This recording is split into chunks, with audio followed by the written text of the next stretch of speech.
কিরে, আমাকে জেলের ভিতর ঢুকিয়ে তুই শান্তিতে থাকতে পারবি মনে হয়? আমাকে তো এখনও ভালো করে চিনিস নাই। আজকে আমাকে খুব ভালো করে চিনবি যে আমার বাবাকে। আমি তোরে আগেই বলেছিলাম যে আমার সাথে বেয়াদবি করবি না, এর শাস্তি খুব খারাপ হবে। আপু আমাকে মাফ করে দেন, আমি তখন এতটা বুঝতে পারিনি। প্লিজ আমাকে মাফ করে দেন, আমি না বুঝে আপনার সাথে ঝগড়া করেছি। আজকে তুই যা বলিস না কেন, কোনো মাপ পাবি না। আমার সাথে পাঙ্গা নেওয়ার মানে খুব ভালো করেই বুঝতে পারবি। আমার খুব খারাপই লাগে, এই কলেজে সবাই আমাকে এসব কথা বলে। তবে কি করব আমি, আমার বাবা নেই, আম্মু মানুষের বাসায় কাজ করে, আর আমি মাঝে মাঝে যা কাজ পাই তাই করি। আর এভাবে পড়াশোনার খরচ চলে। তবে মানুষের কথা শুনেও আমি না শোনার ভান করে থাকি। স্যার, আমার বোনকে বাঁচান প্লিজ, ওরা আমার বোনকে তুলে নিয়ে গেছে। তুমি কি আমাকে কিছু বলছো নাকি? এখানে আপনি ছাড়া আর কে আছে যে আমি অন্য কাউকে বলছি? তোমার কথা আমি বুঝতে পারছি না। এবার ছেলেটা কাঁদতে কাঁদতেই বলল, স্যার, ওরা আমার বোনকে তুলে নিয়ে গেছে, আপনি প্লিজ আপুকে বাঁচান, ওরা আমার বোনের ইজ্জত লুটে নিবে। আজকে বাইরে একটু কাজ শেষে বাসায় আসছিলাম, চারদিকে শুধু অন্ধকার আর অন্ধকার। আর হঠাৎ করে একটা ছেলে সেই কথা বলল। আমি বুঝতেই পারছি না এখন আমি কি করব। ছেলেটা আমার হাত টেনে ধরে বলল, প্লিজ স্যার, আমার বোনকে বাঁচান, আমার একটা মাত্র বড় বোন, ওর কিছু হয়ে গেলে আমার বাবা মা আমাকে খুব বকা দিবে। আচ্ছা ঠিক আছে, চলো দেখি কোন দিক দিয়ে নিয়ে গেছে তোমার বোনকে। এই তো স্যার, এখান দিয়ে গিয়েছে কিছুক্ষণ আগে। পিচ্ছি ছেলেটার সাথে অন্ধকারের মাঝে একটু সামনে এগিয়ে গেলাম, কিন্তু এখানে তেমন কাউকে দেখতে পাচ্ছি না। আমি আবার ছেলেটাকে বললাম, তোমাদের সাথে কি হয়েছিল আমাকে একটু বুঝিয়ে বলো তো। ছেলেটা আমার দিকে তাকিয়ে বলল, কিছুক্ষণ আগে আপু আর আমি বাসার দিকে যাচ্ছিলাম, হঠাৎ করে কয়েকটা ছেলে কোথায় থেকে এসে আপুকে তুলে নিয়ে যায়। আমি বাধা দিতে গেলে আমাকে লাথি মেরে ফেলে দেয়। আমি ছোট একটা ছেলে, আমি কিভাবে ওদের আটকাই বলেন তো? এত রাতে তোমরা বাইরে কি করছিলে? আপনি কি করতে এখানে এসেছিলেন? এই ছেলে, তুমি আমাকে উল্টাপাল্টা প্রশ্ন করছো। আর তোমার বোন কিডন্যাপ হয়েছে, তোমার চোখের পানি কোথায়? কোনো কান্না নেই মুখে, মনে হচ্ছে যেন খুব খুশি তুমি। আমার এই কথা শুনে ছেলেটা এবার কান্না করে বলল, এভাবে বলেন না স্যার, প্লিজ আমার বোনকে বাঁচান। আজ যদি আমি আপনার মতো বড় হতাম তো আমি কি হাত গুটিয়ে বসে থাকতাম? আমি তো একাই ওদের সাথে লড়াই করতাম। এই জন্য যদি নিজের জীবন দিতে হয় আমি তাও দিয়ে দিতাম। প্লিজ আপনি আপুকে বাঁচান। ছেলেটা এই কথাগুলো বলতেই আমাদের থেকে কিছুটা দূরে একটা আওয়াজ ভেসে আসলো, বাঁচাও আমাকে প্লিজ। এরকমটা, ওরা আমার ইজ্জত লুট করে নিচ্ছে, প্লিজ আমাকে বাঁচাও, আমি বাঁচতে চাই। আমি আওয়াজ শুনে সে আওয়াজের দিকে দৌড়াতে লাগলাম। দৌড়ে যেতেই সামনে একটা ঘর পড়লো। আমার কেন জানি মনে হচ্ছে ওখান থেকে কিছুক্ষণ আগে একটা আওয়াজ ভেসে আসছিল। এখন আমি কি ভিতরে যাব নাকি এখান থেকে ফিরে চলে যাব কিছুই বুঝতে পারছিলাম না। ছোট ছেলেটা এসে আমার হাত ধরে বলল, প্লিজ স্যার, আমার বোনকে বাঁচান, ও এখানে আছে, আপনি তাড়াতাড়ি ভিতরে যান। আমি জানি আপনি আপুকে বাঁচাতে পারবেন। আপনাকে দেখে আমার কেন জানি মনে হচ্ছে আপনার উপর ভরসা করে আমার ঠিক হবে। এখানে আপনি ছাড়া আর কেউই নেই। প্লিজ স্যার, প্লিজ আপনার কাছে অনুরোধ করে বলছি, আমার একটা মাত্র বড় বোন, ওর কিছু হয়ে গেলে আমি কাকে আপু বলে ডাকবো? ছেলেটার কথা শুনে আমার একটু মায়া লাগলো। আমি দুই পাশ না ভেবে ভিতরে চলে গেলাম। ভেতরে যেতে না যেতে কয়েকজন আসে। আমি কিছু বোঝার আগেই আমাকে উল্টো ধরে ভেতরে নিয়ে গেল। ভেতরে নিয়ে গিয়ে কোনো প্রকার একটা কিছুর উপরে আমাকে বসিয়ে বেঁধে দিল। আমি কিছু বলার আগেই রুমের লাইটও জ্বলে উঠলো। আর আমি নিজেকে চেয়ারে বাঁধা অবস্থায় আবিষ্কার করলাম আমার সামনে চারজন মেয়ে দাঁড়িয়ে আছে। দেখে মনে হচ্ছে ওরা মেয়ে গ্যাং। আমি এতক্ষণে বুঝতে পারছি যে আমাকে এখানে প্ল্যান করে নিয়ে আসা হয়েছে। যেই ছেলেটা বলেছিল আপনি আমার আপুকে বাঁচান, সেই ছেলেটা আমার সামনে দাঁড়িয়ে আছে। দাঁড়িয়ে দাঁত বের করে হাসি দিয়ে বলছে, দুনিয়াতে কত মানুষ দেখেছি আমরা, তবে আপনার মতো বোকা মানুষ আমরা দেখি নাই। এই রাতের বেলায় আজকাল কাউকে দেখেও পাওয়া যায় না। আর আপনি অন্ধকারের মাঝে আমাদের সাহায্য করতে এসে নিজে নিজে ফেঁসে গেলেন, এখন মজা বুঝেন? মেয়েগুলোকে উদ্দেশ্য করে ছেলেটা বলল, আপু তাহলে আমি গেলাম, আমার টাকাগুলো কিন্তু রেডি করে রাখবে, ঠিক আছে? এই কথা বলে পিচ্ছি ছেলেটা বের হয়ে চলে গেল। আমি বুঝতেছি না এখন আমার কী করা উচিত। মানুষ ঠিকই বলে যে আজকাল কাউকে সাহায্য করতে নেই। আজকে যদি আমি ছেলেটার কথা শুনে এখানে না আসতাম তাহলে তো আমার আর এই বিপদে পড়তে হতো না। আমার চিন্তা ভাবনা ভেদ করে একটা মেয়ে আমার সামনে এসে বসলো। ওকে দেখে মনে হচ্ছে এই মেয়েটা এই গ্রুপের লিডার হতে পারে হয়তো। চোখে কালো চশমা, মাথার চুল কেটে ছেলেদের মতো স্টাইল করেছে, পরনে আছে একটা জিন্স প্যান্ট আর শরীরে একটা পাতলা টি শার্ট। চেহারা দেখে কোনোভাবে বোঝা যাচ্ছে না যে আসলে এটা কি একটা মেয়ে নাকি একটা ছেলে। তবে মেয়েদের সাথে থাকার জন্য অনুমান করে নিলাম যেটা আসলে একটা মেয়ে। মেয়েটা এবার আমাকে প্রশ্ন করে, নাম কি তোর? আমি সরাসরি বললাম, আমি এখানে আসছিলাম আপনাকে বাঁচাতে, আর আপনারা যে আমার সাথে এমন কিছু করবেন আমি আশা করিনি। শুধু তোর সাথে না, এখানে যে ছেলেরা আসে আমরা তার সাথে ঠিক তেমন করি। এই কথা বলে মেয়েটা আমার পকেট থেকে ফোনটা নিয়ে নিল। যেই দেখলো আমার কাছে বাটন ফোন, তখন মেয়েটা আমার গলা চেপে বলল, এটা কি রে? তুই কি তোর আসল ফোন বাসে রেখে এলি? আপনারা আজকে ভুল জায়গায় হাত দিয়েছেন। আমার কাছে এত টাকা পয়সা নেই যে আইফোন কিনবো আমি। মেয়েটা এবার আমার থেকে ফোন নিয়ে কাকে যেন ফোন দিতে লাগলো। তবে আমি যতটুকু বুঝলাম ও আমার আম্মুর নাম্বারে কল দিয়েছে। ফোনটা স্পিকারে দেওয়া আছে বলে সব কিছু শোনা যাচ্ছে। আম্মু ফোন রিসিভ করে বলল, কি রে, তুই এত রাতে বাহিরে কি করিস? তাড়াতাড়ি বাসায় আয়। এত রাত্রে বাহিরে থাকা ভালো না বাবা। আম্মুর কথা শুনে মেয়েটা হাসতে হাসতে বলল, আমি আপনার ছেলেকে তুলে নিয়ে আসছি। এখন যদি 5 লাখ টাকা দিতে পারেন তো ওকে আমি ছেড়ে দিব, নইলে একেবারে মেরে ফেলবো। জীবনের জন্য নিজের ছেলেকে হারাবেন। আমার আম্মা আবার একটু চালাক টাইপের মহিলা, এজন্য তিনি বললেন, বাবা, ভালোই তো মজা করছো তুমি দেখি। আমার ছেলের ফোন হারিয়ে গেছে দেখে তুমি ফোন করে টাকা চাইছো আমার কাছে না? আর মনে করছো আমি কিছু বুঝবো না? আম্মুর কথা শুনে মেয়েটা যেন একটু বিরক্ত হলো। ও আশাই করেনি যে আমার আম্মু এভাবে ওর সাথে কথা বলবে। মেয়েটা আমার মুখে হাত দিয়ে শক্ত করে চেপে ধরে বলল, তোর মাকে একটু বল তুই কোথায়, আমাদের যেন বিশ্বাস করে যে আমরা তোরে এখানে তুলে নিয়ে আসছি। হ্যালো আম্মু। এটা বলতে মেয়েটা আমার সামন থেকে ফোনটা সরিয়ে বলল। কি এবার বিশ্বাস হয়েছে? কিন্তু ওপাশ থেকে আম্মুর সাথে সাথে কান্না করে বলল, মারে, আমরা এত টাকা কোথায় পাবো? আমরা তো মিডল ক্লাসের ফ্যামিলি, দিনে যা ইনকাম হয় তা দিয়ে চলি। প্লিজ আমার ছেলেকে ছেড়ে দাও। মেয়েটা ফোনটা কেটে দিয়ে এক বুক হতাশা দেখিয়ে বলল, আজকে যা একটু কষ্ট করেছিলাম সেটা মনে হয় বিফলে যাবে। এ কাকে ধরে নিয়ে আসলাম বলে? আমি নাকি মিডিল ক্লাস ফ্যামিলি মানুষ, কি করি বলতো এবার? আমি হাসি দিয়ে বললাম, আমাকে মেরে ফেলুন যদি আপনাদের ইচ্ছা হয়, তবে এতটুকু বিশ্বাস করতে পারেন যে আমার কাছে 1 টাকাও নেই। আর আমি তো আগে আপনাকে বলেছি ভুল জায়গায় হাত দিয়েছেন। মেয়েটা আমার সামনে দাঁড়িয়ে বলল, এখন কি করি বলতো? ওকে কি মেরে ফেলবো নাকি ছেড়ে দিব, কি করি? এই কথা বলতেই অন্য একটা মেয়ে আমার দিকে এগিয়ে এসে আমার শার্ট খুলে বলল, ও মাই গড, ওর বডি দেখ বান্ধবী, দেখে মনে হচ্ছে যেন প্রতিদিন জিম করে। না খালামণি, আমি জিম করি না, প্রতিদিন কাজ করি তো, এজন্য হয়তো এই বডি হয়েছে।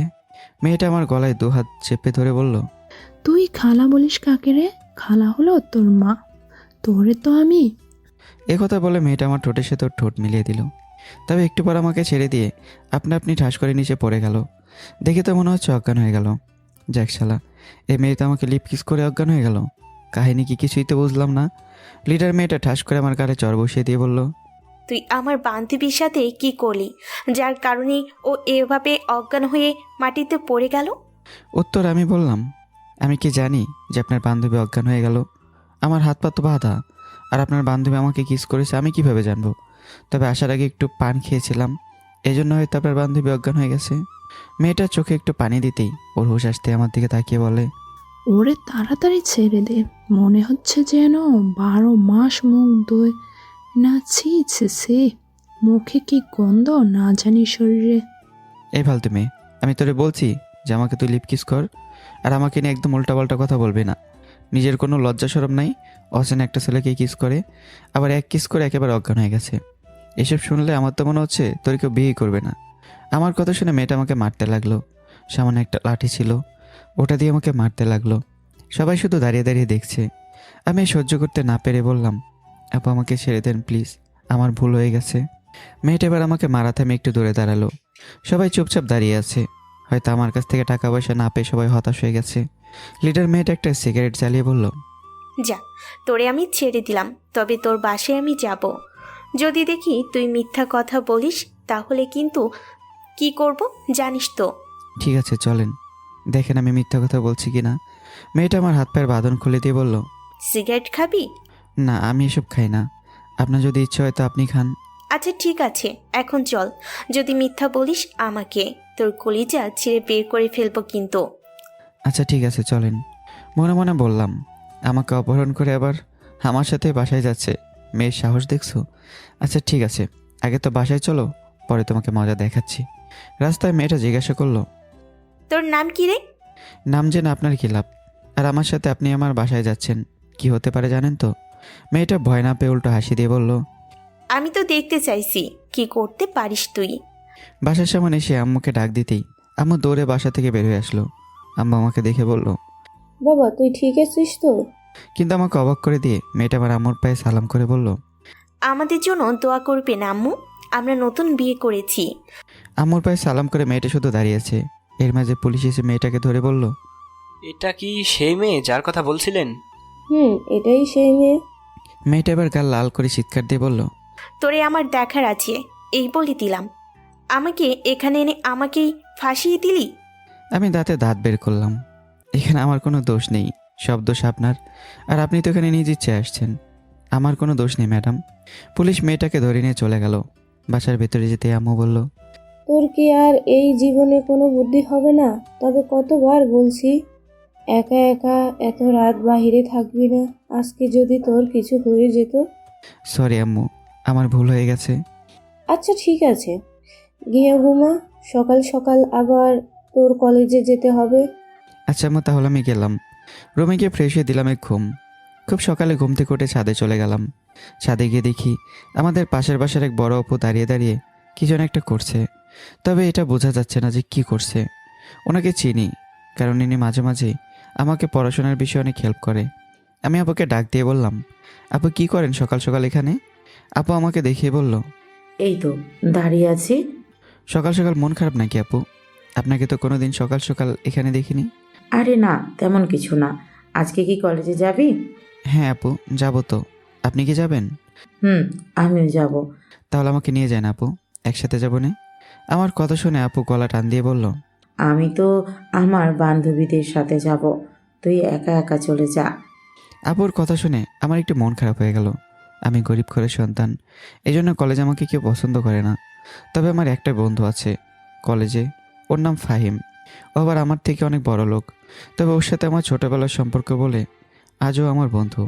নাহলে আমার মতো ছেলের পাশে কেউ থাকতো না। কলেজে সবাই আমাকে ভালো চোখে দেখে না, সবাই মনে করে যে আমি নিচু বংশের ছেলে। তাকে এ বিষয়ে আর কথা না বলি। তবে আমার মাথায় সবসময় একটা কথাই চলে, যে আর যাই কিছু করি না কেন আমার পড়াশোনা করতে হবে। জীবনে যদি করতে হয় সেটা হলো পড়াশোনা। আমি নিচে যেতে আম্মা আমাকে ঠান্ডা ভাত গরম করে দিয়ে বলল, এগুলো খেয়ে চলে যেতে। কি আর করার, আম্মা আমাকে যেটা দেয় সেটাই খেয়ে নিলাম। এত বড় লোক না যে সকাল সকাল নাস্তা খাবো, সেই টাকা আমাদের কাছে তো নেই। কলেজে যাব বলে রেডি হয়ে রুম থেকে বেরোতেই আম্মু রান্নাঘর থেকে চুলার কালি এনে আমার মাথার এক কোণে দিয়ে বলল, এখন কলেজে যা বাবা, তোর উপর কারো নজর লাগবে না, তোর কপালে নজর টিকা দিলাম। আম্মু এটা না দিলে হয় না, সবাই আমাকে বোকা বলে এজন্য। আমি কি এখনও ছোট আছি তুমি বলো? তুই আমার কাছে সব সময় ছোট, বুঝলি? এখন কোনো কথা বলিস না, চুপচাপ কলেজে যা। আমার এসব পাগলামি আমার একদমই ভালো লাগে না, তাও কিছু বলতে পারি না। কি করব, আম্মুর কথা তো শুনতেই হয়। আমি বাসা থেকে বের হতেই ফাহিম রিক্সা নিয়ে এসে বলল, কি রে, আজকে এত তাড়াতাড়ি কিভাবে রেডি হলি? আমি ফাহিমের পাশেই বসে বললাম, কেন, আমি কোনোদিন দেরি করছি? দেরি তো প্রতিদিন তুই করিস। আমি তো কখনো কোনোদিন দেরি করি নাই, প্রতিদিন ঠিক সময় মতো চলে আসি। থাক ভাই, আর কোনো কথা বলতে হবে না তোর। আর তোর কপালে এসব কি রে? প্রতিদিন কি এসব দেওয়া লাগে? নজর টিপ না দিলে হয় না? তুই কি এটা বুঝিস না যে কলেজের সবাই মিলে তোরে নিয়ে হাসাহাসি করে? ফাহিম কি করবো বল তুই, আমার আম্মু নেই, ওনার কথা আমি ফেলতে পারবো না। আচ্ছা ভাই, ঠিক আছে, চল, কোনো কথা বলিস না। ফাহিমের সাথে কলেজের মাঠে চলে গেলাম। মাঠ থেকে হেঁটে হেঁটে কলেজের ভেতরে যাচ্ছি, তখনই রাসেল ভাই ডাক দিয়ে বলল, লাদেন এখানে আয় তো।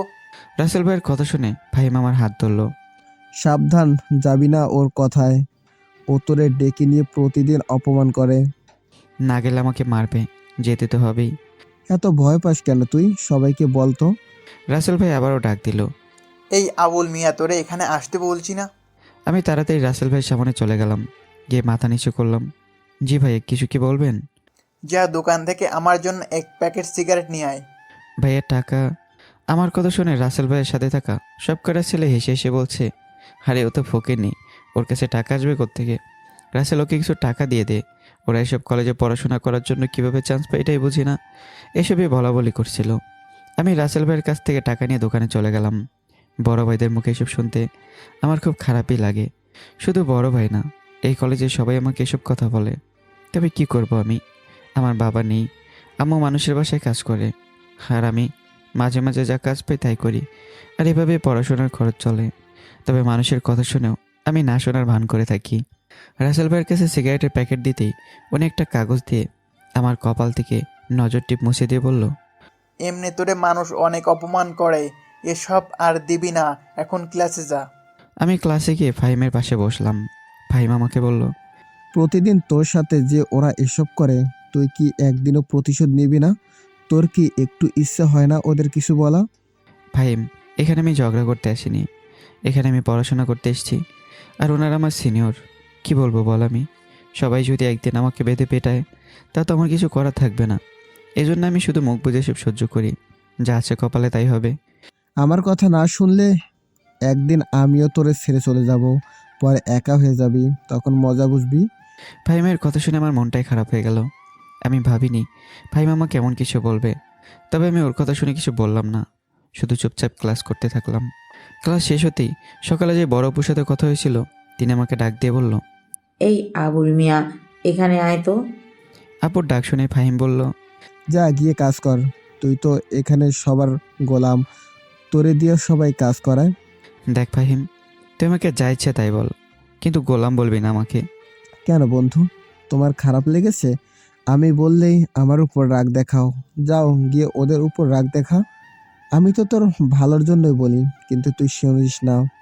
আমার সামনে আমার বন্ধুকে আবুল বলবে, ওর কলিজা আমি টেনে ছিঁড়ে ফেলবো না। শুধু তুই ভয় পাস বলে আমি কিছু বলতে পারি না। এখন তুই ওদের পাশে বসবি, গিয়ে কাজ করবি। আমি তোর জন্য বসে থাকতে পারবো না। আমি গেলাম, তুই থাক। এ কথা বলে ফাহিম চলে গেল। আমি চুপচাপ দাঁড়িয়ে আছি। আপু আবার বলল, কি রে আবুল মিয়া, তোরে ডাকলাম না আমি? আমি হেঁটে হেঁটে আপুর কাছে যাচ্ছি। তবে এটা সত্যি, ফাহিম আমাকে বাঁচাতে চায়। ওর সামনে আমার সাথে এসব করে, ও সহ্য করতে পারে না। কিন্তু আমি তো আর ওর মতো বড়লোক মানুষ না যে একটা ঝামেলা করলে সেটা সমাধান করে ফেলবো। আমি তো কারোর সাথে ঝামেলা সমাধান করতেই পারবো না। এই জন্য ভয়ে আমি কারোর সাথে ঝগড়া করি না। কলেজে সবাই আমাকে আবল মেয়ে ডাকে, কারণ আমি এখানে আবল হয়ে থাকি, একদম চুপচাপ। মানুষ আমাকে যা বলে তাই করি, এজন্য হয়তো আমাকে বোকা বলে। তবে আজকে আমাকে আপু আবল বলল, এটা শুনে খুব খারাপ লাগলো। আপুর সামনে গিয়ে বললাম, যে আপু বলেন কি হয়েছে? দাঁড়া এখানে 1 মিনিট।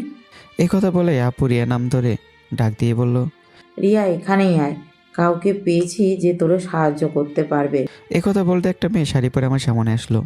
দেখে আপু সমবয়সী মনে হচ্ছে হয়তো, তবে আমি আর রিয়া নামের মেয়েটিকে চোখে এত স্ক্যান করিনি। আমি শুধু বললাম, আপু কিছু কি বলবেন আমাকে? কি করা লাগবে আমার?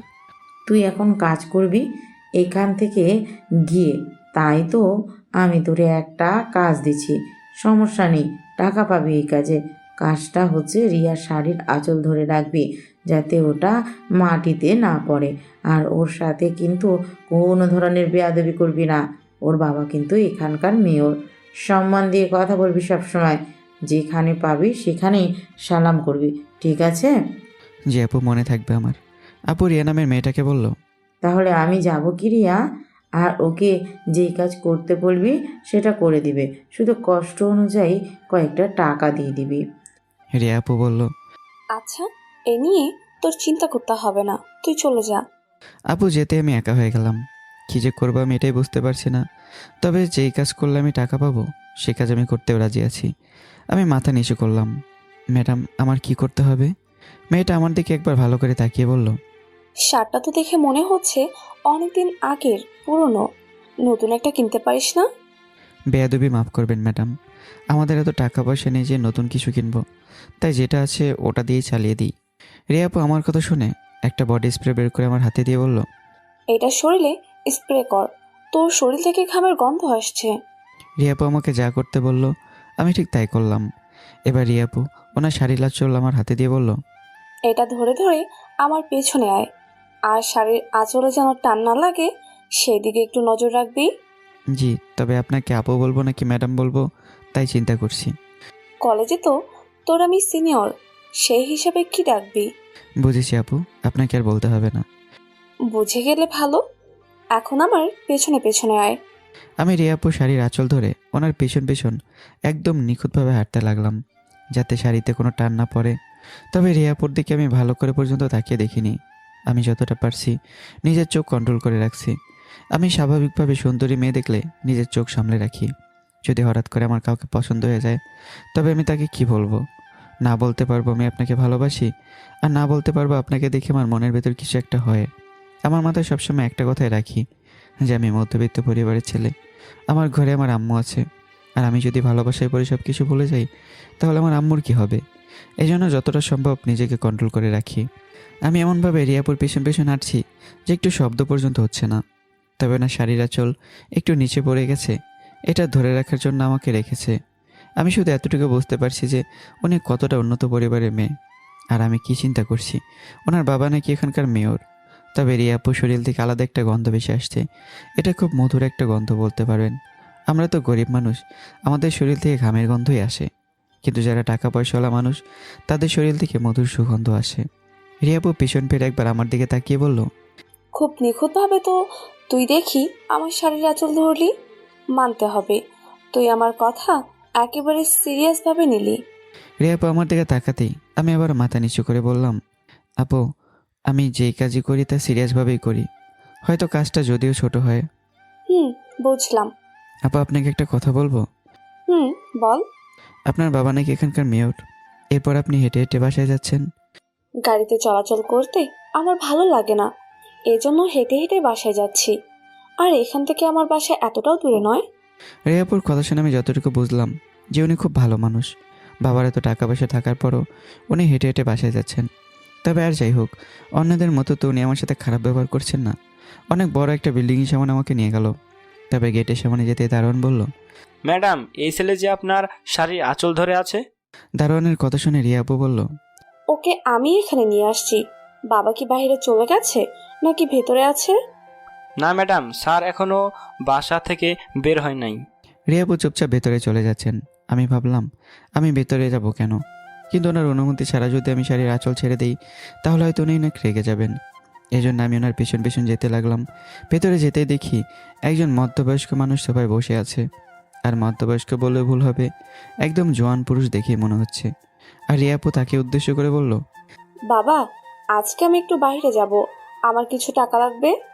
যা শালা, ইনি কি রিয়াপুর বাবা আর রানিং মেয়র? কিভাবে কি? তবে উনি যে প্রতিদিন জিম করে আমি দেখেই বুঝে ফেললাম।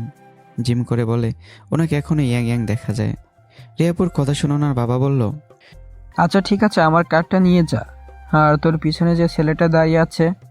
আরে বাবা, ও যা কাজ পায় তাই করে। আর আমার শাড়ির আঁচল বারবার মাটিতে পড়ে যাচ্ছিল, এজন্য ওকে এটা ধরিয়ে দিলাম। আরে ওরা তো গোলামের কাজ করে। ইসমা, তোর শাড়ির নোংরা হয়ে যাবে, ওকে এটা ধরতে দিবি না। এই ছেলে এখানে আয় তো। আমি রিয়াপুকে বললাম, ম্যাডাম, আমি কি এখন আপনার শাড়ির আঁচল ছেড়ে দেব? ছেড়ে দে, যা দেখ বাবা কি বলে। আমি ওনার শাড়ির আঁচল ছেড়ে দিয়ে স্যারের সামনে চলে গেলাম। স্যারের সামনে যেতেই আমার হাতে একটা টিস্যু দিয়ে বলল, নে আমার পায়ের জুতার ময়লাগুলো মুছে দে। ওনার কথা শুনে আমার যে কতটা খারাপ লাগলো বলে বোঝাতে পারবো না। মানলাম আমি যা কাজ পাই তাই করি, তাই বলে একজনের জুতার ময়লা আমাকে মুছে দিতে হবে? রিয়াপুর সাথে এখানে এসে বড় ভুল করেছি মনে হচ্ছে। তবে আমি চাই না এখানে উল্টাপাল্টা কিছু হয়ে যাক। উনি মেয়ের মানুষ, যদি ওনার কথা না শুনি তাহলে হয়তো আমার বাচ্চা বড় দায় হয়ে যাবে। উনি আমার নামে মামলাও করে দিতে পারেন। একবার এসব ঝামেলায় পড়লে আমার জীবন বরবাদ হয়ে যাবে। এইভাবে আমি মাথা নিচু করে আছি, চুপচাপ ওনার কথা মতো ওনার পা মুছে দিতে লাগলাম। স্যার এসে বললেন, বুঝলি মা, গোলামদের সবসময় গোলামের মতোই রাখতে হয়। ওরা হলো রাস্তার আবর্জনা, এজন্য ওদের রাস্তার জায়গা। দেখলি তো ওর টাকার জন্য কি কি করতে পারে। বাদ দাও তো বাবা। আর এই ছেলে, আমার জুতোগুলো হাতে নিয়ে আমার পেছনে পেছনে আয়। তাহলে বাবা, আমি পার্টিতে গেলাম, আস্তে রাত হবে। রিয়ামা, তোর ছোট বোনকে নাকি কে জেলে নিয়ে গিয়েছিল? কার এত বড় সাহস যে আমার মেয়েকে জেলের ভিতরে নাই? রিয়াপু আর বাবার সামনে এসে ওনার জুতাগুলো আমার হাতে দিয়ে ওনার বাবাকে বললেন, আমি কি বলবো, তোমার মেয়ে সারাদিন কোথায় কোথায় ঘোরাঘুরি করে, কার সাথে কি করছে, হয়তো জেলে নিয়ে গেছে। পরের দোষ সবসময় দেখবে না, নিজের মেয়ে যে দোষ করেছে এটা আর বলবে না। এই ছেলে, চল তুই। আমি ওনার জুতাগুলো হাতে নিয়ে রিয়াপুর পেছন পেছন চলে গেলাম। উনি গাড়িতে উঠে আমাকে একটা ঠিকানা দিয়ে আমার হাতে একটা কার্ড ধরিয়ে দিল আর বলল, এই ঠিকানা অনুযায়ী চলে যাবি। গিয়ে সেখানে কার্ড দেখিয়ে ভেতরে চলে যাবি, আর আমি তোরে খুঁজে নিব, ঠিক আছে? এখন তাহলে আমি গেলাম। এ কথা বলে উনি গাড়ি নিয়ে চলে গেল। আমি দাঁড়িয়ে আছি আর মনে মনে বললাম, আমাকে রেখে গেল হেঁটে যাওয়ার জন্য, আর এই জুতাগুলো আমাকে নিয়ে যেতে হবে সেখানে। কি বলবো বড়লোকদের বিষয়ে, যা মন চায় তাই করে। আমি ঠিকানা অনুযায়ী হেঁটে হেঁটে চলে গেলাম। রিয়াপুর কার্ড দেখাতে আমাকে ভেতরে যেতে দিল। ভেতরে গিয়ে তো আমি একদম অবাক হয়ে গেলাম। এখানে ছেলে মেয়ে উভয় একজন আরেকজনকে ধরে নাচানাচি করছে। আমি শুধু তাকিয়ে তাকিয়ে দেখছি। মন চাইছে আমি একটু নাচি, কিন্তু আমার মতো গরিব ভিড় এসব করা একদমই মানা। তবে আমার দু চোখ শুধু রিয়াপুকে খুঁজছে। উনি কোথায় আছেন সেটা আমি দেখার চেষ্টা করছি। হঠাৎ করে রিয়াপু ভেতর থেকে আমার সামনে এসে দাঁড়ালো। তবে ওনাকে দেখে তো আমি একদম ভয় পেয়ে গেলাম। চোখ মুখ সব কিছু যেন রাগে লাল হয়ে আছে। আমি যতটুকু বুঝলাম যে উনি কারোর সাথে ঝগড়া করে এখানে আসছে। কিছু বোঝার আগে ঠাস করে আমার গালে একটা চড় বসিয়ে দিল রিয়াপু, আর জোরে জোরে নিঃশ্বাস নিতে লাগলো। আমি গালে হাত দিয়ে বললাম, আপু আমার অপরাধ কি? আমাকে এভাবে মারছেন কেন? আমার কথা শুনে রিয়াপু এবার আমার দুই গালে চড় দিল আর বলল, তুই তো টাকার জন্য সবকিছুই করতে পারিস। আমি এখন তোরে মারবো, আর তুই চুপচাপ দাঁড়িয়ে থাকবি। প্রতিটা চরের বিনিময়ে 1000 করে পাবি। ওনার কথা শুনে একদম আমি চুপ হয়ে গেলাম। উনি ভেতরে কারোর সাথে ঝগড়া করে এসে সে রাগ আমার উপরে মেটাচ্ছেন, তবে আমি শুধু চুপচাপ দাঁড়িয়ে ওনার থাপ্পড় খাচ্ছি। এমন সময় রিয়াপু আমার সামন থেকে হেঁটে বাইরে চলে গেল। আমি ওনার পেছন পেছন যেতে লাগলাম। রিয়াপু গাড়িতে উঠে গেল। আমি ডাক দিয়ে বললাম, আপু আপনার জুতা। রিয়াপু দরজা খুলে আমার হাত থেকে জুতাগুলো নিয়ে কতগুলো টাকা আমার দিকে ছুঁড়ে ফেলে দিয়ে বলল, যা আমার সামনে থেকে, বিদায় হ বলছি। এ কথা বলে উনি গাড়িতে করে চলে গেল। ঝগড়া করেছে অন্য কারোর সাথে, আর সে রাগ আমার উপর ছেড়ে গেল। তবে যাই থাপ্পড় খেয়েছি তো কি হয়েছে, কয়েকটা টাকা তো পেয়েছি নাকি। আমি হেঁটে হেঁটে সামনের দিকে যেতে লাগলাম। তবে মনে মনে এটাই চিন্তা করছি যে আমাদের মতো গরিব ছেলে পৃথিবীতে জন্ম নেওয়া কি অপরাধ? হঠাৎ করে পেছন থেকে আওয়াজ করে কে যেন বলল, কিরে, আমাকে জেলের ভিতর ঢুকিয়ে তুই শান্তিতে থাকতে পারবি মনে হয়? আমি পেছনে তাকিয়ে তো একদম অবাক হয়ে গেলাম। এটা তো সে মেয়ে যে অন্ধকারে আমাকে অপহরণ করেছিল, আর ওকে তো আমার আম্মু জেলে দিয়েছিল। আমি শুধু মেয়েটার দিকে তাকিয়ে আছি। মেয়েটা এসে আমার কলার ধরে আমাকে গাড়িতে তুলে নিল আর বলল, আমাকে তো এখনো ভালো করে চিনিস নাই, আজকে আমাকে খুব ভালো করে চিনবি যে আমার বাবাকে। আমি তোরে আগেই বলেছিলাম যে আমার সাথে বেয়াদবি করবি না, এর শাস্তি খুব খারাপ হবে। মেয়েটার কথাগুলো শুনে আমি হাত জোর করে বললাম, আপু আমাকে মাফ করে দেন। আমি তখন এতটা বুঝতে পারিনি, প্লিজ আমাকে মাফ করে দেন। আমি না বুঝে আপনার সাথে ঝগড়া করেছি। কিন্তু মেয়েটা উল্টো হেসে বলল, আজকে তুই যা বলিস না কেন, কোনো মাপ পাবি না। আমার সাথে পাঙ্গা নেওয়ার মানে খুব ভালো করেই বুঝতে পারবি। এই কথা বলে মেয়েটা আমাকে একটা বাসার সামনে নামিয়ে দিল। আরে এটা তো মেয়রের বাসা। কিছুক্ষণ আগে আমি এখানে আসছিলাম, তার মানে এটাই মেয়রের ছোট মেয়ে। গাড়ি থেকে নামতে মেয়েটা চিৎকার করে বলল, বাবা তুমি এখানে আসো, দেখে যাও আমি কাকে নিয়ে আসছি। মেয়েটার কথা শুনে ভেতর থেকে মেয়র সাহেব বের হয়ে আসলো। এসে ওনার মেয়েকে জিজ্ঞাসা করলো, কি হয়েছে রে মা? আর ওকে কেন ধরে নিয়ে আসলি? স্যারের কথা শুনে মেয়েটা কান্না করে বলল, বাবা ওর কারণে আমি জেলে গিয়েছিলাম, আমার সাথে মিথ্যা কথা বলেছে ও। এই কথা শুনে স্যার দারোয়ানকে বলল আমাকে মারার জন্য। আর ওনার কথা শুনেই কয়েকজন এগিয়ে এসে আমাকে মারতে লাগলো। আমি চুপচাপ দাঁড়িয়ে শুধু মার খাচ্ছি। আমি আগে থেকে জানতাম যে বড় লোকদের সাথে ঝগড়া করলে খুব বিপদে পড়তে হয়। এই জন্য আমি সবসময় ঝগড়া থেকে দূরে থাকি। আর আজকে সেই ঝগড়াই আমার ঘাড়ে এসে পড়লো। এর মাঝে রিয়াপু বাইরে বেরিয়ে আসলো। আমাকে মারতে দেখে উনি সবাইকে বলল আমাকে মারা বন্ধ করে এখান থেকে যেতে। ওনার কথা শুনে সবাই চলে গেল। রিয়াপু আমাকে বলল, এই ছেলে, তুমি যাও এখান থেকে। রিয়াপুর ছোট বোন বলল, আপু তুই জানিস না ও আমার সাথে কি কি করেছে। রিয়াপুর ছোট বোনকে ধমক দিয়ে বলল, তোরে আমি খুব ভালো করেই চিনি, এখনো সময় আছে, স্বভাব চরিত্র ঠিক কর। আমি চুপচাপ গেট থেকে বের হয়ে ফাহিমকে কল দিয়ে বললাম এখানে আসতে। লাঠির আঘাতে আমার শরীরের শক্তি একেবারে কমে গেছে। ফাহিম আমার সামনে এসে আমাকে দেখে বলল, কিরে তোর এই অবস্থা কিভাবে? আর এটা তো দেখে মনে হচ্ছে মেয়েরই বাসা। বাদ দে, এখন আমাকে একটু বাসায় দিয়ে আয়। আমি রিক্সায় ওঠার পর ফাহিম আমার পাশে বসে বলল, কাহিনী কি বলতো আমাকে, আর কে তোরে এভাবে মারলো? আমি সংক্ষিপ্ত আকারে রিয়াপু ছোট বোনের বিষয়ে সব কিছু বললাম। সব শুনে ফাহিম বলল, থাক বাদ দে, তবে তুই আর ওদের সামনে যাবি না। আমি তো কখনো ওদের সামনে যাইনি, তবে বিপদ যে আমার পিছু ছাড়ে না। বাসায় গেলে আবার আন্টি তোরে বকাঝকা করবেন। সে তো একটু করবেন। তো তোর চাচাতো বোনের খবর কি? চলে কোনো মতো, তবে আমাদের পরিবার হয়তো আমাদের মেনে নেবে না। তাহলে শেষ অপশন পালিয়ে যাওয়া, এটাই করা সবচেয়ে বেটার হবে। দেখি কি করা যায়।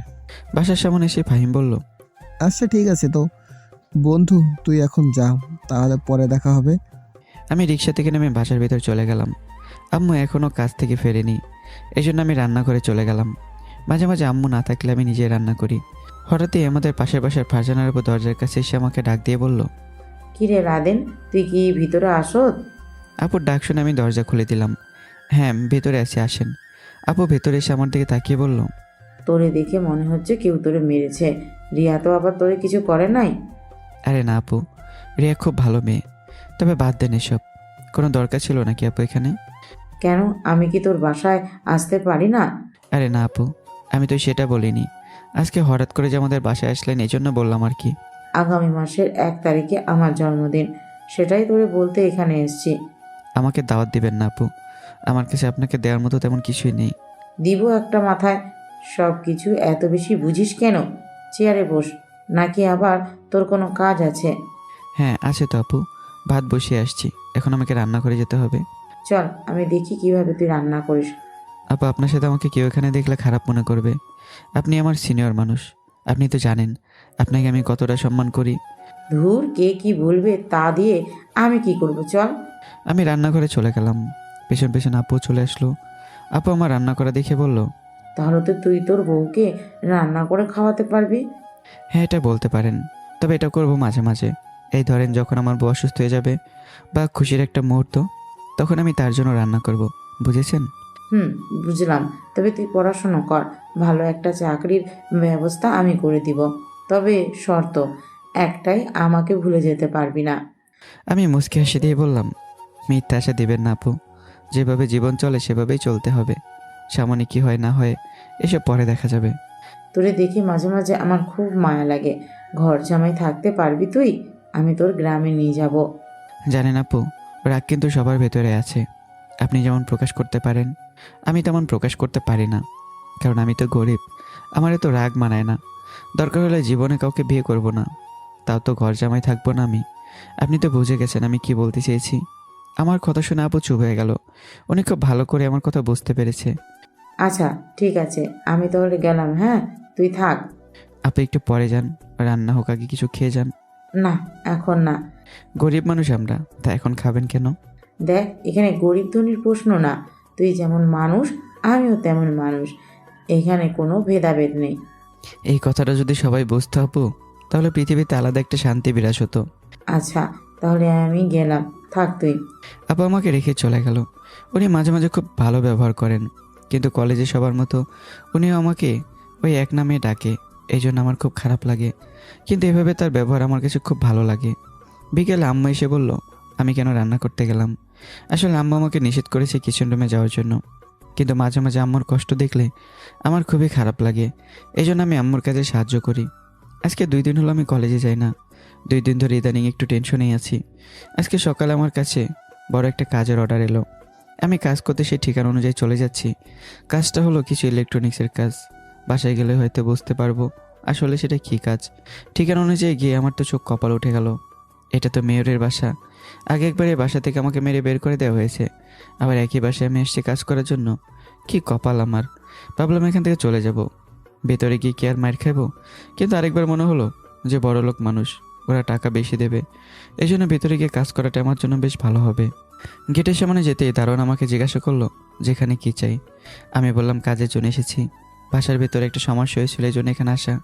দারোয়ান আমাকে বলল ঠিক আছে, আপনি এখানে একটু দাঁড়ান, আমি ভেতর থেকে কথা বলে আসছি। এই বলে দারোয়ান আমাকে দাঁড় করে ভেতরে চলে গেল। কিছুক্ষণ পর দারোয়ান এসে বলল আপনি এখন ভেতরে যান, স্যার বলছে যাওয়ার জন্য। আমি গেট পেরিয়ে ভেতরে চলে গেলাম। ভেতরে যেতে কাজের পর দরজা খুলে দিল। আমি দরজা পেরিয়ে ভেতরে চলে গেলাম। তবে ভেতরে গিয়ে দেখি সোফায় বসে স্যার আর ওনার মেয়ে বসে আড্ডা দিচ্ছেন। আমাকে দেখে মেয়র সাহেব বললেন আরে তুই এখানে কি করছিস? সেদিন এত মারার পরও আজকে আবার এইখানে চলে আসলি? আমি মাথা নিচু করে বললাম জি স্যার, এখানে আমি কাজের জন্য এসেছি, অন্য কিছুর জন্য না। রিয়াপুর ছোট বোন বলল তুই এসব কাজও করতে পারিস? আমার তো বিশ্বাস হচ্ছে না। মনে মনে বললাম, আমি তো আর তোর মতো ছেলেমেয়েদের অপহরণ করে টাকা নেই না। যা করি পরিশ্রম করেই করি, তোদের মতো বাজে কাজ করে টাকা ইনকাম করি না। রিয়াপু দাঁড়িয়ে বলল, আয় তুই আমার সাথে, আমি তোরে দেখিয়ে দিচ্ছি কি হয়েছে। রিয়াপু আগে যেতে লাগলো আর আমি ওনার পেছনে। আমাকে একটা রুমের ভিতর নিয়ে গিয়ে বলল, দেখ তো লাইটের কি হয়েছে, ওটা রাত থেকে জ্বলছে না। আপু এই জন্য আমাকে এখানে আসতে হলো? এই লাইটটা এটা নষ্ট হয়ে গেছে, এটা চেঞ্জ করলেই তো হতো। এত কথা বলিস না, তোরে যেই কারণে এখানে নিয়ে আসছি তাই কর। আর সেই দিন বাবা তোরে ওভাবে মারতে বললো কেন? আমি না থাকলে তো। এই জন্যই তো আপু আপনাকে অনেক ধন্যবাদ। তবে এসব কথা না বললেই ভালো। আপনাদের এত টাকা পয়সা, এরপরে আপনার বোন। কি হয়েছিল দিয়া, যার কারণে ওকে জেলের ভিতর যেতে হলো? প্যান্ট খুলে উলঙ্গ করে সবার সামনে মারবো। কেউ কোনো কথা বলতে পারবে না যদি আমার কথা আপুকে বলিস। আমি রিয়াপুর ছোট বোনকে দেখে চুপ হয়ে গেলাম। আমি আমার মতো চুপচাপ কাজ করছি, আবার নতুন করে কোনো ঝামেলায় পড়ে কোনো লাভ নেই। রিয়া ছোট বোন কী যেন নাম বলল, ও হ্যাঁ দিয়া। নামগুলো তো মনে হচ্ছে মিলিয়ে রাখছে। বড় বোনের নাম রিয়া, আবার ছোট বোনের নাম দিয়া। রিয়া ও ছোট বোনকে চোখ রাঙিয়ে বলল, বাবার জন্য আজকাল তুই বেঁচে যাচ্ছিস, মন যা চায় তাই করিস, একদিন কিন্তু বুঝবি। আমার কথা তোর চিন্তা করতে হবে না, ঠিক আছে? আমারটা বরং আমি নিজেই দেখে নিতে পারি। আর এই ছেলে, সাবধান, কিছু বলবি না কাউকে, তাহলে কি করব জানিস তো। আমি ভয়ে ভয়ে বললাম, জি ম্যাডাম, বলতে হবে না, মাফ করে দিন, আমি কাউকে কিছু বলবো না। দিয়ে দাঁত বের করে যেতে যেতে বলল, মনে থাকে যেন। দিয়ে বের হয়ে যেতে রিয়া আপু বলল, কাহিনী কি বলতো? আপু সেদিন আমাকে কিভাবে মেরেছে তা তো দেখলেন। আপনাদের ঝামেলায় পড়ে আমি আমার জীবনটা নষ্ট করতে চাই না, মাফ করবেন। আমি আমার মতো কাজ শেষ করলাম, করে বললাম, হয়ে গেছে আপু। ঠিক আছে, নিচে চল। নিচে যাওয়ার পর স্যার বলল, তা কাজ কি হয়েছে নাকি? জি স্যার, সব কিছু ঠিকঠাক মতোই হয়েছে। এখন কত টাকা লাগবে তোমার? কাজ করেছি আমি, তবে স্যার আপনার ইচ্ছে হলে দেবেন, না হলে থাক। মনে করেন আমি ফ্রিতেই করে দিলাম। আমার কথা শুনে স্যার রেগে গেল। তিনি দাঁড়িয়ে বলল, এই ছেলে, তোর তো সাহস কম না? আমার বাসায় এসে বলছিস আমাকে ফ্রিতে কাজ করে দিতে? এত সাহস তোর না? নাকি এখন আবার তোরে মারতে হবে? এর মাঝে দিয়ে উপর থেকে নিচে নেমে এলো। দেখছো বাবা, এই ছেলের সাহস। আমি তো আগেই বলেছিলাম ওদের নজর ভালো না, এজন্য যত তাড়াতাড়ি পারো বিদায় করে দাও। আমি চুপচাপ দাঁড়িয়ে এসে দেখে রিয়া আপু আমাকে বলল, তুই বাসায় যা, পরে তোরে যা দেওয়ার আমি দিয়ে দিব। এখান থেকে আর ঝামেলা করতে হবে না। আমার বোনের যেমন মাথা খারাপ হয়ে গেছে, তেমনি আমার বাবার মাথাটাও গেছে। সামান্য একটা বিষয় নিয়ে আর ঝগড়া করতে হবে না। হঠাৎ আমার নজর গেল রিয়াপুর মাথার উপরে। ওনার মাথার উপরে একটা ফুলদানি আছে। দেখে মনে হচ্ছে ওটা কিছুক্ষণের ভিতরে পড়ে যাবে। বলতে না বলতেই ওটা ছিঁড়ে যাচ্ছে মনে হচ্ছে। আমি তাড়াতাড়ি রিয়াপুকে জড়িয়ে ধরে দূরে নিয়ে পড়লাম, আর ফুলদানিটা রিয়াপু যেখানে দাঁড়িয়েছিল সেখানেই পড়েছে। রিয়াপুকে ছেড়ে দাঁড়াতেই দিয়ে আমার সামনে এসে ঠাস করে আমার গালে একটা চড় দিয়ে বলল, তোর সাহস কিভাবে হয় রে আমার বোনকে জড়িয়ে ধরার? আমি মাথা নিচু করে বললাম, সরি ম্যাডাম, মাফ করে দিন। আমার তো উচিত ছিল ওনাকে জায়গা থেকে সরানো, কিন্তু আপনাদের ভেতরে কোনো মানুষত্ব নেই। তবে রিয়াপুর মন খুব ভালো। আপনি যদি আমার সামনে মারা যান আমি কিছু বলবো না, কিন্তু আমার সামনে রিয়াপু মারা যাবে এটা আমি হতে দিতে পারি না। আর হ্যাঁ, এত কথা বলে কোনো লাভ নেই। যদি ভুল হয়ে থাকে মাফ করে দেবেন। রিয়াপু সরি, ভুল হয়েছে, আমার মাফ করে দেবেন। আমি ফুলদানি দিকে একবার তাকিয়ে দেখি ওটা নিচে পড়ে ভেঙে টুকরো টুকরো হয়ে গেছে। যদি এটা রিয়াপুর মাথায় পড়তো তাহলে যে কি হতো। মানুষ ঠিকই বলে যে যে জায়গার উপকার করতে যেও না, উল্টো পরে তোমার পিছনে বাস ভরে দেবে। আমি বাসা থেকে বের হয়ে যাচ্ছি, তখন পিছন থেকে রিয়াপু বলল, এই ছেলে, দাঁড়াও তুমি। আমি পিছনে তাকিয়ে বললাম, সরি বলেছি তো আপু, মাফ করে দিন। আর দোয়া করি যেন আপনাদের বাসায় আর না আসতে হয়। এই কথা বলে বাসা থেকে বের হয়ে গেলাম। কেন যে আমি এসব করতে গেলাম, উল্টো থাপ্পড় খেলাম। ভেবেছিলাম আমাদের এখানকার মেয়র হয়তো একটু ভালো হবে, কিন্তু কে জানতো উনি এতটা বাজে মানুষ। বাসায় যাওয়ার পর দেখি আম্মু বিছানায় শুয়ে আছে। আমি আম্মুর পাশে বসে বললাম, কি করো আম্মু, তুমি অসুস্থ নাকি যে এই অবেলায় শুয়ে আছো? না বাবা, অসুস্থ না, এমনি আজকে ভালো লাগছে না। আম্মুর পাশে বসলাম। কেন আম্মু, কেউ কি কিছু বলেছে? আরে না বাবা, আমাকে আবার কে কি বলবে, যা হাত মুখ ধুয়ে খেয়ে নে, আমি একটু ঘুমাই। আচ্ছা আম্মু, আমি তাহলে গেলাম। রুমে ঢুকে ফ্রেশ হয়ে ফারজানা আপুর বাসার সামনে চলে গেলাম। দরজায় কলিং বেল দিতেই আপু দরজা খুলে দিল। দরজা খুলে দিয়ে আপু আমাকে দেখে বলল, কি রে লাদেন, তুই আজকে কি মনে করে আমার বাসায় আসা? আমি ভেতরে ঢুকে বললাম, কেন, আমি আপনার বাসায় আসতে পারি না নাকি? আরে না, আমি তো সেটা বলি নাই। ফারজান আপুর দিকে তাকিয়ে আমি বোকা হয়ে গেলাম। তাড়াতাড়ি মাথা নিচু করে বললাম, আপু যদি ওড়নাটা একটু ব্যবহার করতেন তাহলে বেশ ভালো হতো। তুই তো আমার নিজের মানুষ, এভাবে বললি কেন? আপুর কথা শুনে কী বলবো আমি সেটা বুঝতে পারছি না। আসলে আপু একদম পাতলা একটা গেঞ্জি পরেছে। যাক, আমি নিজের চোখ কন্ট্রোল করে বললাম, আপু আমার কয়েকটা টাকা লাগতো, ধার দিতে পারবেন? টাকা লাগলে আমাকে মনে হয় নাকি? আর নইলে মনে হয় না? কি যে বলেন না আপনি, আর আপনি তো আমার বড় বোনের মতো, আপনাকে আমার মনে হবে না কেন? তোরে তো আমি ভালো করেই চিনি। তা টাকা দিয়ে কি করবি শুনি? গার্লফ্রেন্ডকে কিছু গিফট করবি নাকি? আমার মতো গরিব ছেলের পর গার্লফ্রেন্ড আসবে কোত্থেকে? প্রেম করবি তুই? আমার কাছে একটা মেয়ে আছে, তবে মেয়েটা সিনিয়র, তাকে তুই আপু বলে ডাকিস। যদি বলিস তো। কার কথা বলছেন আপু? এই মনে কর তোর খুব কাছের মানুষ, তুই তাকে খুব চিনিস। না থাক আপু, আমি এসব করতে একদমই রাজি না। মাফ করেন আমাকে, এখন কিছু টাকা দেন। মনে হচ্ছে জোর করে আমার কাছ থেকে টাকা নিবি। দূর চাই, জানতো আপনি আমার টাকার দরকার নেই। আরে এত রাগিস কেন? বস এখানে। আমি বিছানায় বসলাম। আপনি কি এখানে একা থাকেন আপু? আঙ্কেল বা আন্টি? ওনারা গ্রামে থাকে। আচ্ছা, খাবি কিছু? না আপু, কিছু খাবো না। আচ্ছা যা, আমার ব্যাগ থেকে টাকা নিয়ে নে। পারবো না আপু, আপনি দেন। আপু আমার দিকে তাকিয়ে বলল, তোরে একটা বুদ্ধি দিই আমি। ধনী একটা মেয়ে দেখে বিয়ে করে নে, এত পরিশ্রম করতে হবে না। তোর মতো হাজব্যান্ড একটা ছেলের শরীর থেকে যদি কাজের ঠেলায় ঘাম বের হয়, তাহলে বিষয়টা কেমন দেখায় বলতো? বুঝলাম আমি আপনার কাছে এসে ভুল করছি। শুধু উল্টাপাল্টা কথা বলেন, ভালো লাগে না এসব। আর আমি নিজের মতো সুখে আছি, কাউকে দরকার নেই আমার। আপু আমার হাতে কিছু টাকা দিয়ে বলল, এগুলো তুই রেখে দে, দেওয়া লাগবে না আর আমাকে। আমি টাকা নিয়ে দরজার কাছে গিয়ে বললাম, আসলে আপু বলতে লজ্জা হচ্ছে, আমার আম্মু শাড়িটা ছিঁড়ে গেছে, টাকাও নেই আমার কাছে, এই জন্য। আমার কাছ থেকে কি এই জন্য টাকা চাইতে হয় বোকা ছেলে? সরাসরি আমার ব্যাগ থেকে টাকা নিয়ে নিবি। তোরে আমি কোনো কিছুতে মানা করেছি? আপুর বাসা থেকে বের হয়ে মার্কেটে চলে গেলাম। আম্মুর জন্য একটা শাড়ি কিনে বাসায় গেলাম। আম্মু শাড়িটা দেখে বেশ খুশি হয়েছে, তবে সেটা প্রকাশ করেনি। উল্টা আমাকে বকা দিয়ে বলল, এতগুলো টাকা কেন আমি খরচ করেছি? টাকাগুলো থাকলে কত কিছু করতে পারতাম। বোঝেন তো মায়ের মন। তবে আমি আমার আম্মুকে খুব ভালোবাসি, শুধু এটাই জানি পৃথিবীতে যা কিছুর ভালোবাসা আছে সব মিথ্যে। শুধু আমার কাছে আমার আম্মুর ভালোবাসাই সত্যি মনে হয়। সকালে রেডি হয়ে কলেজের উদ্দেশ্যে বেরোলাম। ফাহিমকে কল দিলাম, ওর ফোন বন্ধ বলছে। কি জানি ওর আবার কী হলো। আজকে মনে হচ্ছে যেন একা একাই কলেজ যেতে হবে। কলেজের মাঠে যেতেই দেখি রাসেল ভাই একটা মেয়েকে কোনো এক বিষয় নিয়ে যেন বকাচকা করছে, আর মেয়েটা শুধু মাথা নিচু করে সব কিছু চুপচাপ সহ্য করছে। আমাকে দেখে রাসেল ভাই ডাক দিল। আমি রাসেল ভাইয়ের সামনে গিয়ে বললাম, হ্যাঁ ভাইয়া বলেন। আর ও কীভাবে? আর বলিস না, আমার এক বন্ধু ওরে প্রপোজ করেছে, কিন্তু উল্টো ও না করে ফেললো। ওর কত বড় সাহস, একবার চিন্তা করলি তুই? আমার বন্ধুকে না করে দিছে গালের মাঝে একটা। ভাইয়া সত্যি তো ভুল করেছে, থাক মাফ করে দিন। এবার মেয়েটা মাথা তুলে বলল, মাফ করে দিব? আচ্ছা তুই ওর গালে জোরে একটা থাপ্পড় দে তো, তাহলে মাফ করে দিব। বেশি হয়ে যাচ্ছে কিন্তু ভাইয়া, আপনি কলেজে সিনিয়র বলে যা ইচ্ছে তাই করবেন।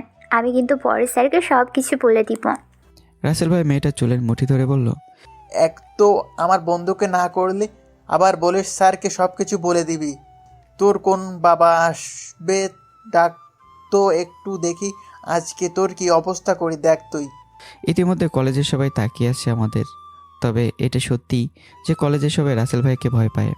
পরিস্থিতি সামাল দিতেই রাসেল ভাইয়ের কাছ থেকে মেয়েটাকে ছাড়িয়ে ওর গায়ে ঠাস করে একটা চট দিয়ে বললাম, এই তুমি কলেজে নতুন আসছো, কাকে কীভাবে সম্মান করতে হয় তা জানো না? উনি আমাদের কলেজের সম্মানিত একজন মানুষ, সবাই ওনাকে ভয় পায়। আজ থেকে যেখানে ওনাকে পাবে সালাম দেবে। এখান থেকে এখন যা বলছি। আমার কথা শুনে মেয়েটা চলে গেল। রাসেল ভাই বলল, কাজটা কিন্তু ঠিক করলে না লাদেন। আরে ভাই ও হয়তো নতুন এসেছে, এই জন্য আপনাকে চেনে না।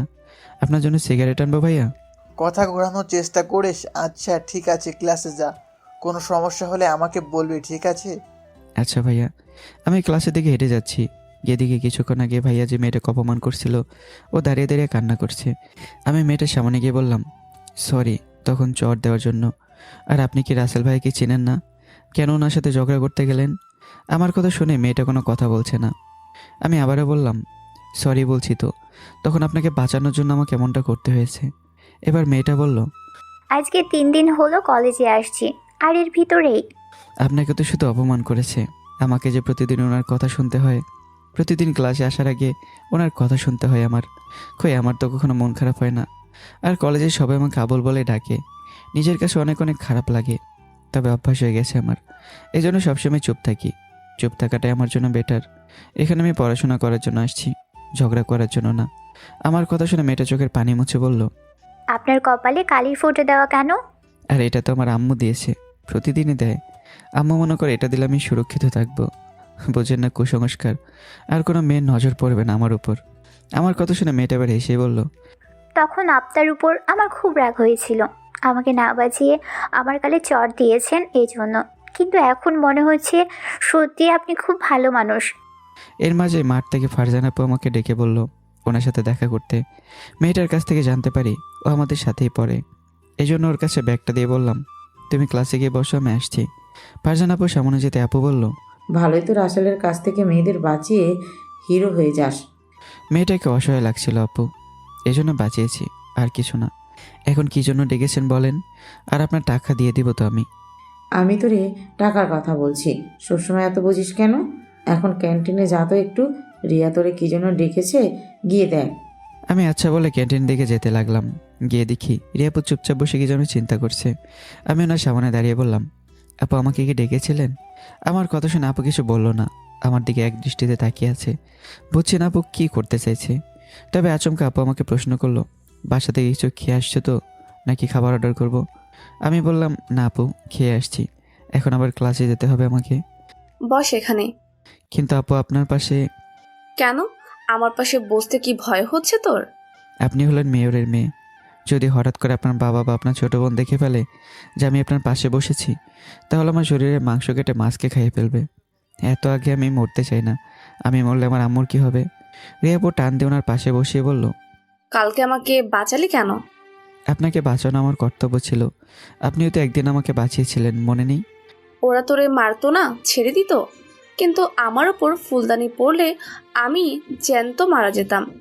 হ্যাঁ জানি আমি, তবে আমার কাছে মনে হলো আপনার মন খুব ভালো, আপনার বেঁচে থাকা খুব দরকার, এই জন্য আমি আপনাকে বাঁচিয়েছি। আমার বোনের পক্ষ থেকে আমি সরি বলছি তোরে। থাক আপু, এখন আর সরি বলতে হবে না। রিয়াপু বাঁ হাত দিয়ে আমার কপালে টিপ মুছে বলল, আন্টিকে বলিস এটার তো দরকার নেই। যার নজর লাগার কথা তার নজর লেগে গেছে, এখন আর এটা দিতে হবে না। রিয়াপুর ব্যবহার দেখে আমি একটু আশ্চর্য হয়ে গেলাম। উনি আমার কপালে টিপ মুছেও দিল, তা আবার ওরা নিজ হাতে।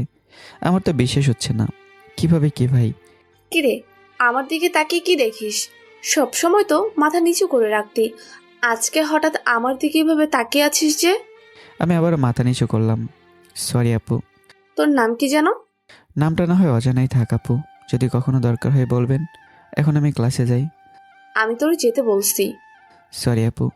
মাথার চুলগুলো আছড়ে আসবি, আর কি ঢিলে ঢালা প্যান্ট পরিস। শার্ট পরবি না, শুধু গেঞ্জি পরবি। এভাবে কলেজে আর আসবি না।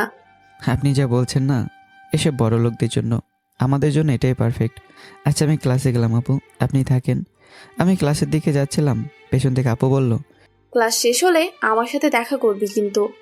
আমি আপুর কথা না শুনেই সামনে যেতে লাগলাম। বুঝলাম না হঠাৎ করে আবার ওনার কী হয়েছে। আজকে একটু বেশি আমার সাথে ভালো ব্যবহার করলেন না উনি। তবে নিজ হাতে আমার কপাল থেকে ওই কালিটা মুছলো, এই বিষয়টা আমি বুঝতে পারছি না। কেমন যেন একটা টেনশনে ফেলে দিচ্ছে আমাকে। ক্লাসে যাওয়ার পর দেখি সেই অচেনা মেয়েটা একেবারে সবার সামনে বেঞ্চে বসে আছে। আমি ওর থেকে আমার ব্যাগ নিয়ে বললাম, আমি এতটা ভালো ছাত্র না যে সামনে বসবো, তবে তুমি ইচ্ছে করলে আমার সাথে বসতে পারো। এই কথা বলে আমি একেবারে সবার পিছনে ছেড়ে চলে গেলাম। আমি গিয়ে বসতেই মেয়েটা আমার পাশে এসে বসলো। আমার পাশে বসে বলল, আপনি কি সামনে বসতে ভয় পান নাকি?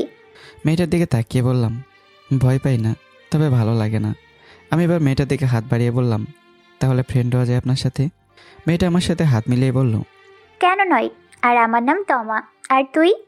আমি আমার নাম বলতে ক্লাসে স্যার চলে এলো, এই জন্য তো আমার সাথে আর বেশি কথা বলিনি। ক্লাস শেষ হতেই ব্যাগ নিয়ে বের হলাম। কিরে, আর ক্লাস করবি না? না, আর ক্লাস করবে না, ভালো লাগছে না। তুই যাবি আমার সাথে? আমি আর এখানে একা একা থেকেই বা কি করব? চল একসাথেই যাই। মাঠের মাঝে যেতেই পেছন থেকে ডাক এলো, এই কিউট ছেলে দাঁড়া। আমি ভাবলাম কাকে না কাকে ডাকছে, আমি দাঁড়িয়ে কি করব। কিন্তু আবারও পেছন থেকে ওই ডাক এলো। আমি পেছনে তাকে দেখি রিয়া আপু আমাকে ডাকছে। বুঝলাম সেদিনের মতো আজকে উনি আমাকে আর ছাড়বেন না। এদিকে আমি তোমাকে বললাম, তুই ইচ্ছে করলে ক্লাস করতে পারিস, নাহলে বাসায় চলে যা। এখন আমার বড় আপুদের কাছে যেতে হবে, কিছু মনে করিস না প্লিজ। তমা বলল, আচ্ছা তুই যা, আজকে আর আমি একা একা ক্লাস করবো না। আমি রিয়াপুর সামনে যেতে আপু বলল, মেয়েটাকে জি আপু, ক্লাসমেট।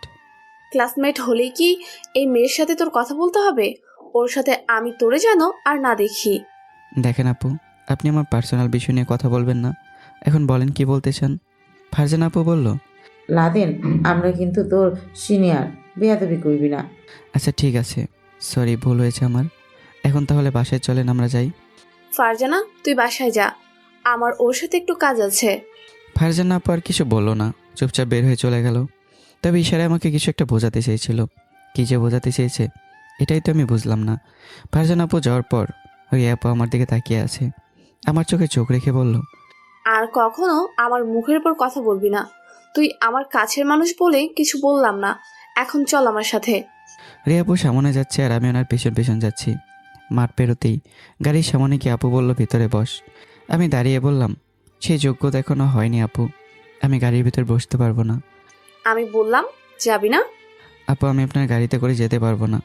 রিয়াপুর ড্রাইভারকে বলল গাড়ি নিয়ে চলে যেতে, আর ড্রাইভার রিয়াপুর কথা মতো তাই করলো। এবার রিয়াপু আমার হাত ধরে বলল, এখন তো যাবি আমার সাথে। আপু আমার হাত ছাড়েন, পরে কেউ দেখলে অন্য কিছু ভাববে। রিয়াপু আরও জোরে আমার হাত ধরে বলল, আমাকে আপু বলবি না, শুধু রিয়া বলবি। তোরে কালকে আমি কলেজের সবার সামনে কিছু বলবো, তবে আমাকে কিন্তু ফিরিয়ে দিতে পারবি না। কি এমন বলবেন যে আপনাকে ফিরিয়ে দিতে পারবো না? তবে আপু কলেজের সবার সামনে বলতে হবে না, নীরবেই বলবেন। আপনি এমনি মেয়রের মেয়ে, পরে কেউ গিয়ে আপনার বাবাকে বলবে আমি আপনার সাথে ঘোরাঘুরি করি, তখন আবার আমার 12টা বেজে যাবে। চিন্তা করিস না, আমি তোর সাথে থাকতে কেউ কিছু করতে পারবে না। এখন একটা রিক্সা ডাক দে। কি যে বলেন আপু, আমার সাথে আপনি রিক্সায় যাবেন? মাথা খারাপ হয়েছে আপনার? হ, তোর জন্যই মাথা খারাপ হয়েছে আমার। এখন আমি যেটা বললাম তাই কর, আমাদের কিন্তু দেরি হয়ে যাচ্ছে। আমি রিক্সা ডাক দিতেই রিয়াপু আগে রিক্সায় উঠে গেল। রিক্সাটা আমার দিকে হাত বাড়িয়ে বলল আয়। আমি ভয়ে ভয়ে রিয়াপুর হাত ধরে রিক্সা উঠে গেলাম। রিক্সা উঠে যতটা সম্ভব আমি ওনার থেকে কিছুটা দূরে চেপে বসেছি। রিয়াপু আমার হাত জড়িয়ে ধরে আমাকে কাছে টেনে নিয়ে বলল, কখনো আমার থেকে দূরে থাকবি না। তুই কাছে থাকলে আমি কতটা সাহস পাই এটা তুই জানিস না। তুই আমার খুব কাছের মানুষ, তোরে দেখলে আমার আলাদা একটা শান্তি লাগে। প্লিজ আপু আমাকে ছাড়েন, আমরা যা করছি তা কিন্তু ঠিক না, আপনি নিজেকে ঠিক করেন প্লিজ। রিয়াপু উল্টো আমাকে ধমক দিয়ে বলল, চুপ করে বসে থাক বলছি, কোনো কথা বলবি না। আমি আর কোনো কথা বললাম না, চুপচাপ বসে আছি। উনি যে কী করতে চাইছে এটাই বুঝতে পারছি না। তবে উনি আমাকে নিয়ে মার্কেটে চলে গেল। আমি নিচে নেমে বললাম, রিয়াপু কী করতে চাইছেন এটাই তো বুঝতে পারছি না। আবার আমাকে আপু বললি? আমি বলছি না আমাকে রিয়া বলবি? আপনি আমার সিনিয়র, আপনাকে কিভাবে আমি নাম ধরে ডাকবো? এত কথা বলবি না, তোরে আমি যেটা বলছি সেটা কর। রিয়াপু মার্কেটে গিয়ে আমার যা যা দরকার সব কিছু কিনলো, আর আমার চুলগুলো পর্যন্ত ছাড়লো না। কি কাটিং দিল যে চুলে এটাও বুঝতে পারছি না। সবশেষে মার্কেট থেকে বেরোতেই রিয়াপু শপিং ব্যাগগুলো আমার হাতে দিয়ে বলল, এগুলো কালকে পরে কলেজে আসবি, আর আজকে নিজেকে আয়নায় দেখবি যে তোরে কতটা সুন্দর লাগছে। আপু এগুলো আমি নিতে পারবো না, আর আমার জন্য এত কিছু কেন করছেন? কোনো এক কারণ আছে তো, এখন বাসায় যা। রিয়াপু ফোন করে বাসায় যাওয়ার জন্য গাড়ি নিয়ে আসলো। গাড়িতে উঠবে তখন আমি ওনার হাত ধরে বললাম, আপু এগুলো নিয়ে যান প্লিজ। রিয়াপু চোখ গরম করে আমার দিকে তাকিয়ে বলল, আজ থেকে আমি যা বলবো আমার কথা তো শুনতে হবে। আমি নতুন করে তোর জীবন সাজিয়ে দিব। মাঝে মাঝে কিছু পারফেক্ট জিনিস বেছে নিতে হয়, আমার কাছে তুই ঠিক ততটাই পারফেক্ট। আর যাই কিছু করি না কেন আমি তোরে ছাড়তে পারবো না। তবে আজকে কিছু আর তোরে বলবো না, যা বলার কালকে বলবো। এখন বাসায় যা, আর কিছু চিন্তা করবি না। এ কথা বলে আপু পকেট থেকে আমার মানি ব্যাগ নিয়ে কিছু টাকা ঢুকিয়ে দিয়ে বলল, আমার এই জীবন শুধু তোর জন্য। সেদিন তুই আমাকে না বাঁচালে হয়তো আমি ওই পারে থাকতাম। তোর পুরো জীবনটা গুছিয়ে দেওয়ার দায়িত্ব আমি নিলাম। এখন বাসায় যা, ঠিক আছে লক্ষ্মী ছেলে? এই কথা বলে রিয়াপু গাড়ি তুলে চলে গেল। উনি এতক্ষণ যে কি বলল আমি কিছুই বুঝলাম না। এখন বাসায় গেলে আম্মা আমাকে দেখে বলবে, এখন বাসায় গেলে আম্মা আমাকে দেখে কি বলে কি জানি। আমি আর দেরি করলাম না, একটা রিক্সা নিয়ে সরাসরি বাসায় চলে গেলাম। বাসার ভিতরে গিয়ে দেখি আম্মু বসে বসে কাপড় সেলাই করছে। আমাকে দেখে বলল, এই ছেলে, তুমি কে? আর আমাদের বাসায় কেন আসছো? আম্মু তুমি আমাকে চিনতে পারছো না? আমি তোমার ছেলে। আম্মু দাঁড়িয়ে বলল, তাহলে তোর এই অবস্থা কেন? কলেজে সবাই আমাকে বোকা ছেলে বলে, যার যা ইচ্ছে তাই বলে। এই জন্য আমি নিজেকে পরিবর্তন করতে এসব করেছি। আচ্ছা ঠিক আছে, রুমে গিয়ে ফ্রেশ হয়ে নে। যেখানে আম্মু রেগে যাওয়ার কথা সেখানে আম্মু আমাকে কিছু বললই না। কাহিনী কি? নাকি আম্মু আরও বেশি খুশি হয়েছে? ফ্রেশ হয়ে রুম থেকে বেরোতেই আম্মু আমাকে নিজ হাতে খাওয়ালো। শেষে দরজা লাগিয়ে ঝাড়ুটা হাতে নিয়ে বলল, কোন মেয়ের পাল্লায় পড়ে এসব পরিবর্তন আমাকে বল, নইলে কিন্তু আজকে তোর 12টা বাজাবো। বিশ্বাস করো আম্মু। আমি তোরে যেটা বললাম তার উত্তর দে। আর আমি খুব ভালো করেই জানি তুই কারোর জন্য এইসব করছিস। এর মাঝে বাহির থেকে ফারজান আপু বলল, লাদন ভিতরে আসো। আম্মু ঝাড়ু রেখে দরজা খুলে বলল, ফারজানা, কি খবর তোমার? আজকাল আমাদের বাসায় আসো না যে? ফারজান আপু ভেতরে ঢুকলো। কিরে লাদেন, একদিন রিয়ার সাথে থেকেই এত পরিবর্তন, কাহিনী কিরে? রিয়াকে? মেয়রের মেয়ে আন্টি, যার সাথে আপনার ছেলে ঘোরাঘুরি করে, আর ওর কারণে এত পরিবর্তন। আম্মু চোখ রাঙিয়ে রান্না করে চলে গেল। একটা কথা কি জানিস, আজকাল মানুষ বিশ্বাস নিয়ে খুব খেলা করে। তবে তুই যে দিকে হাঁটাহাঁটি করছিস এটা কিন্তু ঠিক না, এজন্য বলছি সাবধানে থাকবি। আপু কি বলতে চেয়েছেন এটাই বুঝতেছি না, একটু বুঝিয়ে বলেন প্লিজ। আমি এখন কিছু বলবো না, তোর যা ইচ্ছা হয় তাই কর। আচ্ছা এখন তাহলে আমি গেলাম। কিছু খেয়ে যান আপু। আজকে না, অন্য একদিন। তোরে দেখতে আসছিলাম, তবে তোর আগের চেহারা যতটা সুন্দর লাগতো এখন ঠিক ততটাই বাজে লাগছে। আমার কাছে আগে সেই বোকা টাইপের ছেলেকে খুব ভালো লাগতো, তবে একটা মেয়ের জন্য হঠাৎ এত পরিবর্তন হয়ে যাবে আশা করি নাই। আর যাই করিস বুঝে শুনে করিস। এ কথা বলে ফারজান আপু বাসা থেকে বের হয়ে গেল। আম্মু এখন আমার সাথে কথা বলে না।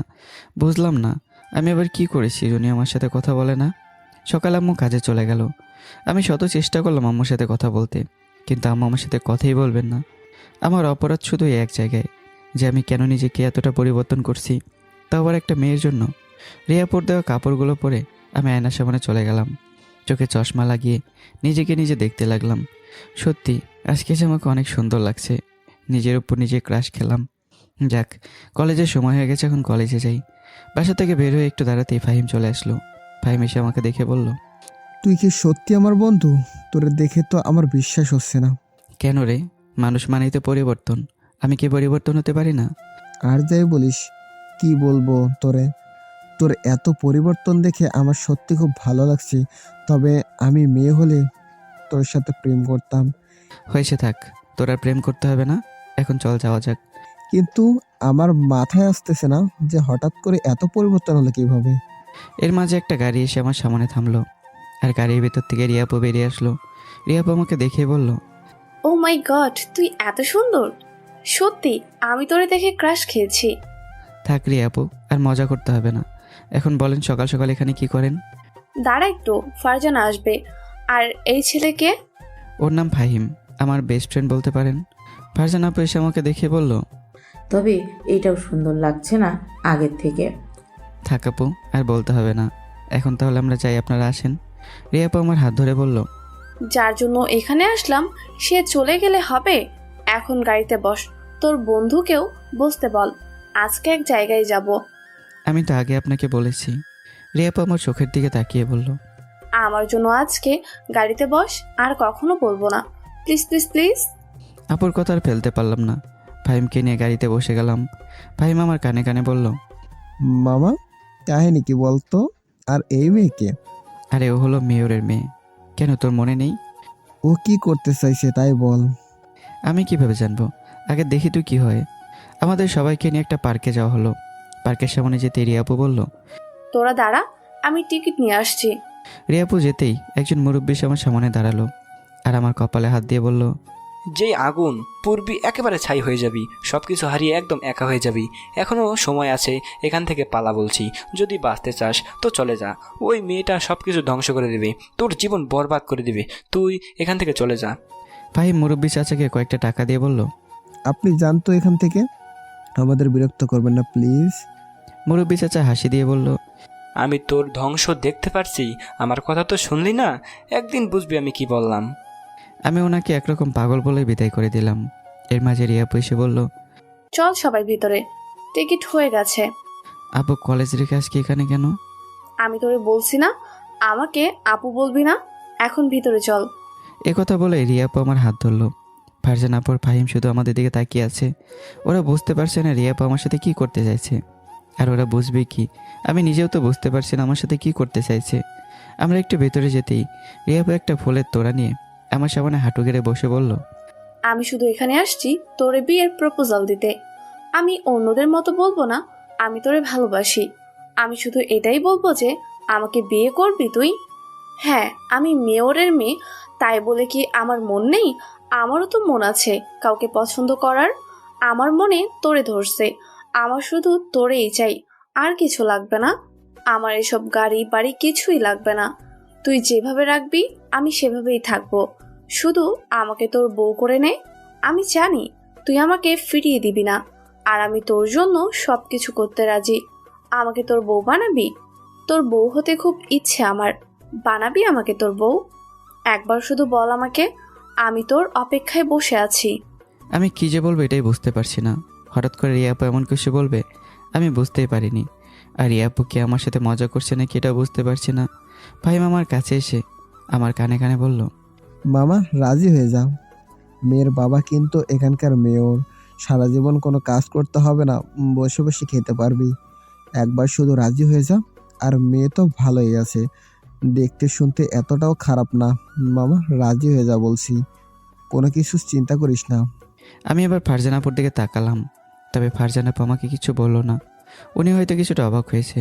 তবে রিয়াপুর মতো সুন্দরী একটা মেয়ে আমার বউ হবে, এই সাথে খুশির খবর আর কি হতে পারে।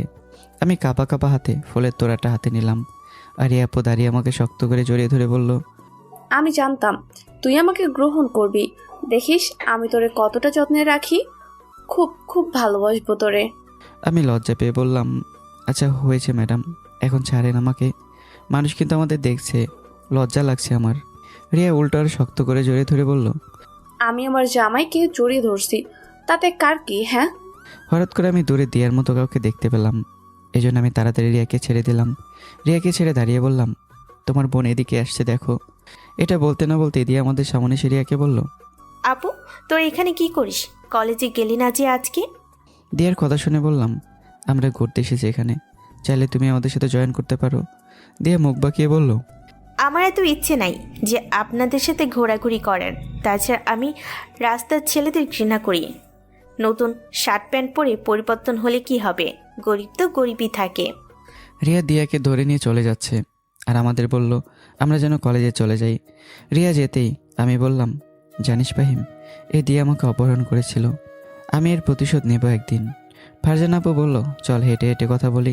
পার্ক থেকে বেরোতেই ফাহিম বলল, জানিস আমি আজকে কতটা খুশি হয়েছি, অবশেষে আমার বন্ধু একটা গার্লফ্রেন্ড পেয়ে গেল। ফাহিমের কথা শুনে ফারজান আপু বলল, লাদেন, তুই কি সত্যি ওরে মন থেকে পছন্দ করিস? আপু রিয়ার সাথে আমি 2-3 দিন চলাচল করছি, আমি জানি ওনার মন মেজাজ কতটা যে ভালো, আর যা হয়েছে বেশ ভালোই হয়েছে। ও যদি থাকতে পারে তো আমার কোনো সমস্যা নেই। তোর কি মনে হয় এত সহজে সব কিছু হয়ে যাবে? রিয়ার বাবাকে তো চিনিস তুই, উনি তোর কাছে ওনার মেয়েকে কখনো বিয়ে দেবে না। দেখো আপু, আমি এত কিছু জানি না, তবে রিয়া বলেছে এসব নিয়ে যেন আমি কোনো চিন্তা না করি, ও সব কিছু দেখে নেবে। সব কিছু যদি এত সহজ হতো তাহলে খুব ভালো হতো, তবে আমি ওইটাই চাই, ভালোই ভালোই সব কিছু হয়ে যাবে। আমরা আর কোনো কথা বললাম না, মাঠ পেরিয়ে ক্লাসের দিকে যাচ্ছি। হঠাৎ মনে হলো আজকে তো আর রাসেল ভাইয়ের কাছে যাওয়া হয়নি। এই জন্য আমি ফাহিমকে বললাম, তুই একটু দাঁড়া, আমি আসছি। দোকানে গিয়ে আমি নিজের টাকায় সিগারেট কিনলাম। রাসেল ভাইয়ের সামনে গিয়ে ওনার হাতে সিগারেটের প্যাকেট দিতেই উনি চোখ ঘুরিয়ে আমার দিকে তাকিয়ে বলল, কি ব্যাপার বল তো, আজকে ডাকার আগেই যে চলে আসলি? আমার মন বলেছে এজন্য এনেছি, কোনো সমস্যা ভাই? না সমস্যা নাই, ও ক্লাসে যাওয়ার আগে আমাকে সালাম দেয় নাই, কি করব বল তো? একটা ছেলে দেখিয়ে বলল। রাসেল ভাইয়ের কথা শুনেই ছেলেটার গায়ে ঠাস করে একটা চড় দিয়ে ওর কলার ধরে বললাম, মানুষ চিনিস তুই? কলেজে কার সাথে কিভাবে কথা বলতে হয় তা তুই জানিস না? বেয়াদবি করলে কলেজ থেকে লাথি মেরে বের করে দেব। মাপ চা ওনার কাছে বলছি। আমার কথা শুনে ছেলেটা ঠিক তাই করলো। রাসেল ভাই ছেলেটাকে বলল। আচ্ছা তুই এখন যা। ছেলেটা যেতে রাসেল ভাই বলল, তোর মাঝে কিছু এমন তো আছে যার কারণে তোরে আমার পছন্দ হয়। আজকে থেকে কলেজের কেউ যদি তোরে কিছু বলে না, শুধু আমাকে বলবি। এখন যা, ঠিক আছে? আমি রাসেল ভাইয়ের কাছ থেকে যেতে ফাহিম বলল, বাবা, আজকাল মনে হচ্ছে যেন তোর সাহস বেড়েই চলেছে। এর মাঝে তমা এসে আমার হাত ধরেই বলল। আমার গোলুমোলু বাবুটা কি করে? তোমার কথা শুনে আমি বুঝলাম যে ও মজা করছে। আমি ওর হাত শক্ত করে জড়িয়ে ধরে বললাম, তোমার বাবু এখন দাঁড়িয়ে আছে, তা হঠাৎ কই থেকে আসলেন? আমি কই থেকে আসলাম মানে? জানিস ক্লাসে কতক্ষণ বসেছিলাম, কিন্তু তোর কোনো খবরই নেই। কোথায় ছিলি? আর বলিস না, একটু বিজি ছিলাম। চল ক্লাসে যাই। আর এই ছেলেটা? ও ফাহিম, আর ও তো আমার বেস্ট ফ্রেন্ড। ফাহিম ও হলো তমা, আমার নতুন ফ্রেন্ড। ফাহিম একটা হাসি দিয়ে বলল, জানিস তো তুই যে অতিরিক্ত কোনো কিছুই ভালো না। তুই নিজেকে পরিবর্তন করবি এটা আমি জানি, কিন্তু এতটা যে পরিবর্তন করবি ভাবতেও পারি নাই। এই জন্য আমি বলি কি, আমার কাছে আগের সেই বোকা টাইপের বন্ধুটাই ভালো ছিল। এখন চল ক্লাসে যাই। বুঝলাম না ফাহিম আমাকে এসব বলে কেন? আর আমার পরিবর্তন দেখি কি ওদের হিংসা হচ্ছে নাকি? মনে হচ্ছে তো সেটাই।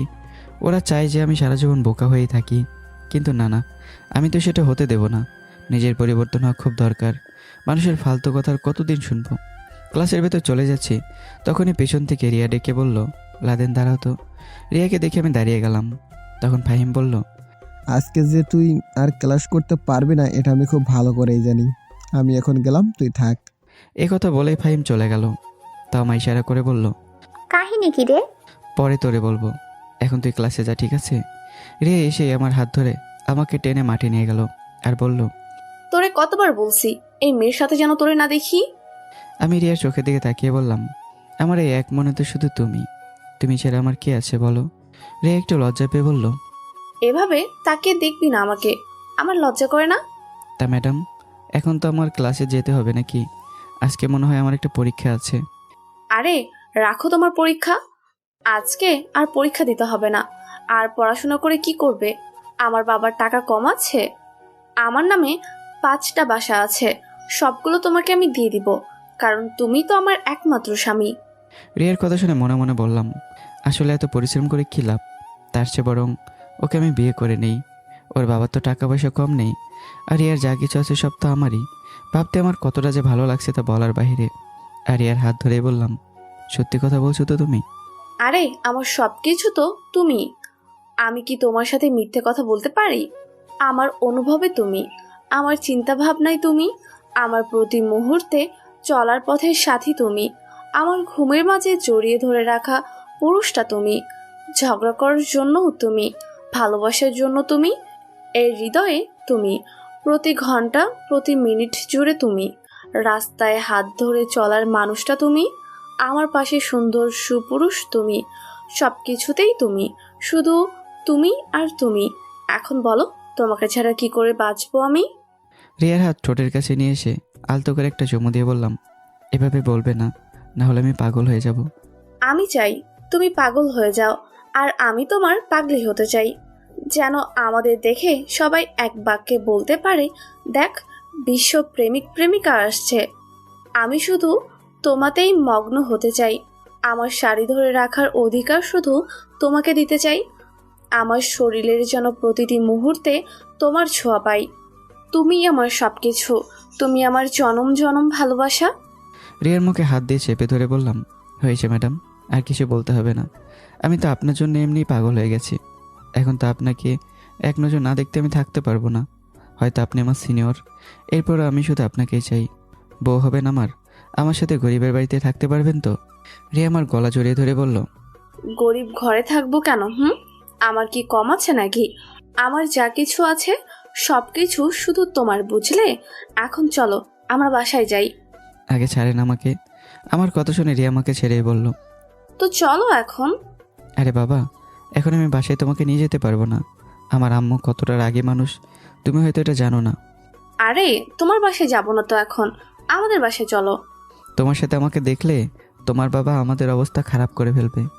আরে আজকে বাসায় কেউ নেই, চলো তো, তোমার সাথে একাকিত্ব কিছুটা সময় কাটাবো। দরকার নেই ম্যাডাম, বিয়ের আগে আমরা কোনো উল্টাপাল্টা কাজ করব না, যা করার বিয়ের পর করব। এই তোমার মাথায় কি গোবর ভরা নাকি? হ্যাঁ, সবসময় নেগেটিভ চিন্তা ভাবনা করো। আজকে আমাদের বাসায় কেউ নেই, এজন্য একাকিত্ব সময় কাটাবো আমরা, যাতে আমাদের কেউ বিরক্ত করতে না পারে, এজন্য। রিয়ার হাত ধরে আমি আবারও বললাম, সরি ম্যাডাম গো, আমার ভুল হয়ে গেছে। আচ্ছা সাহেব, এখন চলেন। আমি 2 পাস না ভেবেই রিয়ার পেছন পেছন যেতে লাগলাম। রিয়া গাড়ির দরজা খুলে দিয়ে বলল, বসেন সামনে। গাড়ির ড্রাইভার কোথায়? কেন, আমি আছি না, আজকে আমি ড্রাইভার আর আপনি গাড়ির মালিক, ঠিক আছে স্যার? আমি গাড়িতে উঠেই বললাম, তো আপনি আসেন ম্যাডাম। রিয়া আমার পাশে বসে গাড়ি চালাতে লাগলো। আমি একে জড়িয়ে ধরে ওর চুলের ঘ্রাণ নিতে লাগলাম। রিয়ার চুলের ঘ্রাণ যে এত মিষ্টি, মনে হচ্ছে যেন আমাকে পাগল করে দিচ্ছে। এই কি করছো তুমি? আমাকে ছাড়ো বলছি, আমার কিন্তু পরে ফিলিংস চলে আসবে, আমি কিন্তু গাড়ি চালাতে পারবো না। এখন করে না বাবু, একটু শান্তিতে থাকো। আমি রিয়াকে আরো শক্ত করে জড়িয়ে ধরে বললাম, আমাকেও কখনো ছেড়ে যাবেন না তো? আমি কখনো ভালোবাসায় বিশ্বাস করতাম না, কিন্তু আমি তোমাকে শুধু বিশ্বাস করি। আমাকে ধোঁকা দেবে না তো তুমি? যদি তোমার বাবা আমাদের মেনে না নেয়, তাহলে আমরা কি করব বলো? তোমাকে আমি হারাতে পারবো না। রিয়া এক হাত দিয়ে আমার গলা জড়িয়ে ধরে আর এক হাত দিয়ে গাড়ি চালাতে চালাতে বলল, বাবা যদি আমাদের মেনে না নেয়, তাহলে বাবার বিরুদ্ধে যুদ্ধ করব আমরা। আর বাবা যদি তোমার কারণে আমাকে ত্যায্যপুত্র করেও দেয়, তাও আমার কোনো সমস্যা নেই। আমি বলছি না আমার শুধু তোমাকে লাগবে, আমার সব কিছুতে শুধু তুমি আর তুমি। রিয়ার কথা শুনে সত্যি খুব ভরসা পেলাম। আসলে রিয়া যে আমাকে কখনো ধোঁকা দেবে না, এটা আমার মনে প্রাণে বিশ্বাস হয়ে গেছে। আমি আগেই বলেছিলাম, ওই বাসায় যদি কেউ ভালো থাকে, সেটা হলো রিয়া। ওর মনটা এতটা ভালো, যা বলার বাহিরে। আমি রিয়ার কপালে চুমু দিয়ে বললাম, এই জীবন থাকতে আমি তোমাকে কখনো ছাড়বো না, অনেক অনেক ভালোবাসি তোমাকে। বাসার সামনে এসে গাড়ি থামিয়ে রিয়া বলল, তো এখন ভিতরে তো? ভেতরে সত্যি কেউ নেই তো? আরে বাবা, আমি থাকতে এত ভয় পাও কেন? চলো তো ভিতরে। আর বাসায় কেউ নেই, আমি তোমাকে আগেই তো বলছি। বাবা গিয়েছে অফিসে, আর দিয়া হয়তো কোথাও ঘোরাঘুরি করতে বের হয়েছে। ভেতরে যেতেই ফাহিম কল দিল। ফাহিম কল দিয়ে বলল, কিরে লাদেন, পরীক্ষা দিবি না? কিছুক্ষণের ভিতরে তো পরীক্ষা শুরু হয়ে যাবে। এই পরীক্ষা না দিলে কিছু হবে না, বাদ দে, তুই মনোযোগ দিয়ে পরীক্ষা দে, ঠিক আছে? এই কথা বলে আমি ফোন কেটে দিলাম। রিয়া আমার হাত জড়িয়ে ধরে বলল, এত পড়াশোনা করে কে কি করেছে বলো? এসব করে কি চাকরি পাবে তুমি? অযথা সময় নষ্ট করবে, এর থেকে নিজের লাইফে ফোকাস দাও, তাহলে অনেক কিছু করতে পারবে। আর আমি তো তোমার পাশে আছি নাকি? রিয়া আমাকে টেবিলে বসিয়ে বলল, নাও আমি তোমাকে খাইয়ে দিচ্ছি। সকালে মনে হয় কিছুই খাওনি। কি বলবো, টেবিলে এত আইটেমের খাবার দেখে আমার জিভে পানি এসে গেল। এক এক করে রিয়া খাইয়ে দিচ্ছে আর আমি খাচ্ছি। মাঝে মাঝে ওকে আমি খাইয়ে দিচ্ছি। খাবার শেষ হতে রিয়া বলল, বাবু তুমি সবকিছু ঘুরে ঘুরে দেখো, আমি গোসল করে ফ্রেশ হয়ে আসছি। আমিও আসি তোমার সাথে, কি বলো? তোমাকে নিজেতে গোসল করিয়ে দেব। আমার কথা শুনে রিয়া আস্তে করে গালে একটা থাপ্পড় দিয়ে বলল, এই বাসায় আসার আগে কত ভালো কথা তো বলেছিলে, এখন মনের ভিতরে নেগেটিভ। হ্যাঁ, একেবারে কিন্তু মেরে ফেলবো। আচ্ছা ম্যাডাম, আমার ভুল হয়ে গেছে, এখন আপনি যান, তাড়াতাড়ি গোসল করে আসেন। এদিকে আসো তো।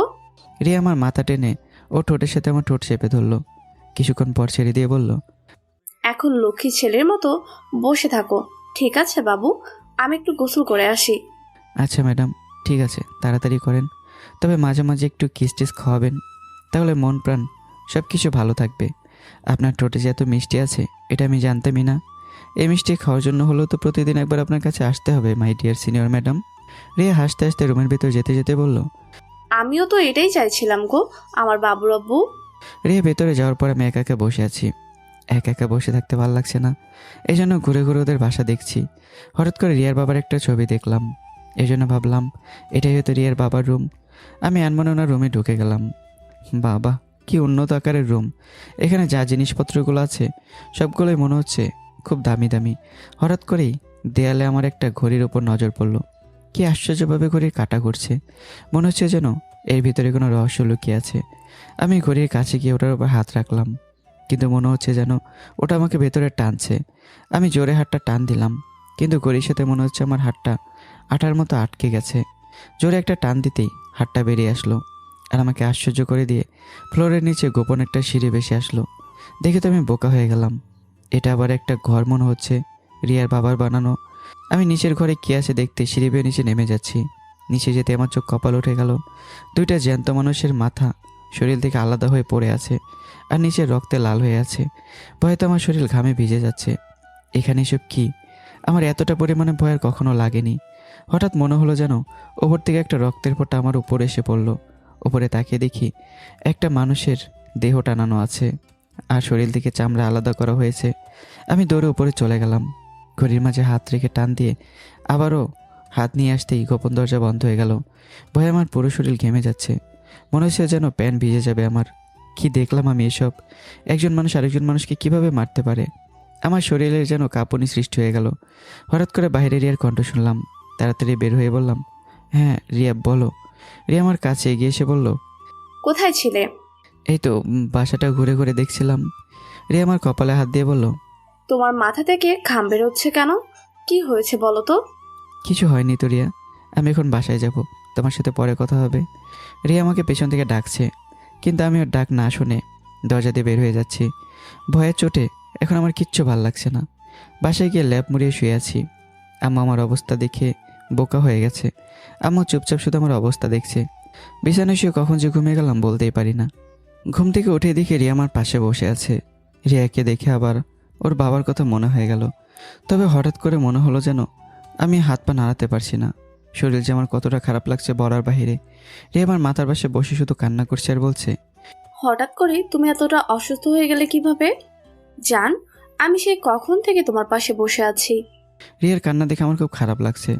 হয়তো ওর বাবা অপরাধ করতে পারে, কিন্তু ও তো কোনো অপরাধ করেনি। ওর বাবার শাস্তি আমি ওকে কেন দেব? আমি রিয়ার একটা হাত ধরে বললাম, কান্না করো না রিয়া, আমি খুব তাড়াতাড়ি সুস্থ হয়ে যাব। আমাদের বাসা থেকে বের হওয়ার আগে দেখছি তুমি টেনশনে ছিলে। আমি কি কিছু করেছি তোমার সাথে? যদি আমি তোমার সাথে কোনো অপরাধ করে থাকি তাহলে বলো আমাকে। প্লিজ বাবু, বলো আমাকে কি হয়েছে। আমি রিয়ার হাত ধরে আসার চেষ্টা করছি আর বললাম, কিছু হয়নি আমার, এত চিন্তা করো না। এর মাঝে আম্মু ভেতরে ঢুকলো। তবে রিয়া যে আমাদের বাসায় ছিল আমার এটা খেয়ালই ছিল না। আম্মু রিয়াকে কিছু বলছে না, বিষয়টা আমিও বুঝতে পারছি না। আম্মু আমাদের সামনে খাবার রেখে বলল, অনেক সময় হলো আমাদের বাসায় আসছে, এখনো কিছু খায়নি। ওর সাথে হালকা পাতলা কিছু খেয়ে নাও। আম্মু যাওয়ার পর রিয়া আমার হাত ধরে বলল, আমি বলছিলাম না আমি থাকতে তোমার কোনো সমস্যা হবে না? আমি আমার শাশুড়ি মাকে পটিয়ে নিয়েছি, দেখছো তো তুমি। কখন এখানে আসছো তুমি রিয়া?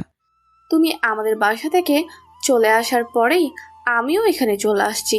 এখন বলো, তোমার শরীর ঠিক আছে তো, নাকি ডাক্তার লাগবে? রিয়ার হাত ধরে ওর হাতে আলতো করে একটা চুমু দিয়ে বললাম, তুমি পাশে আছো আর আমি ঠিক হব না, এটা কি হতে পারে? এখন তুমি বাসায় যাও, ঠিক আছে? তোমাকে একা রেখে আমি কোথাও যেতে পারবো না। আমাকে নিয়ে তোমার তো চিন্তা করতে হবে না, তুমি বাসায় যাও। আচ্ছা বাবু, আমি যাবো তো, তুমি ওঠো আর আগে কিছু খেয়ে নাও।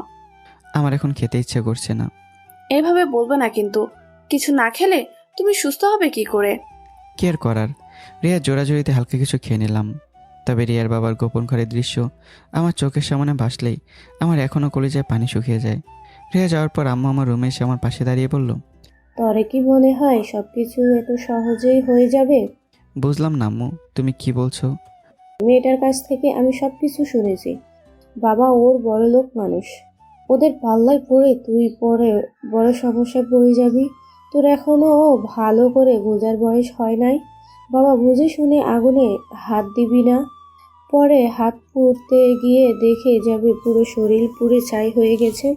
আম্মু, এই নিয়ে তোমার চিন্তা করতে হবে না।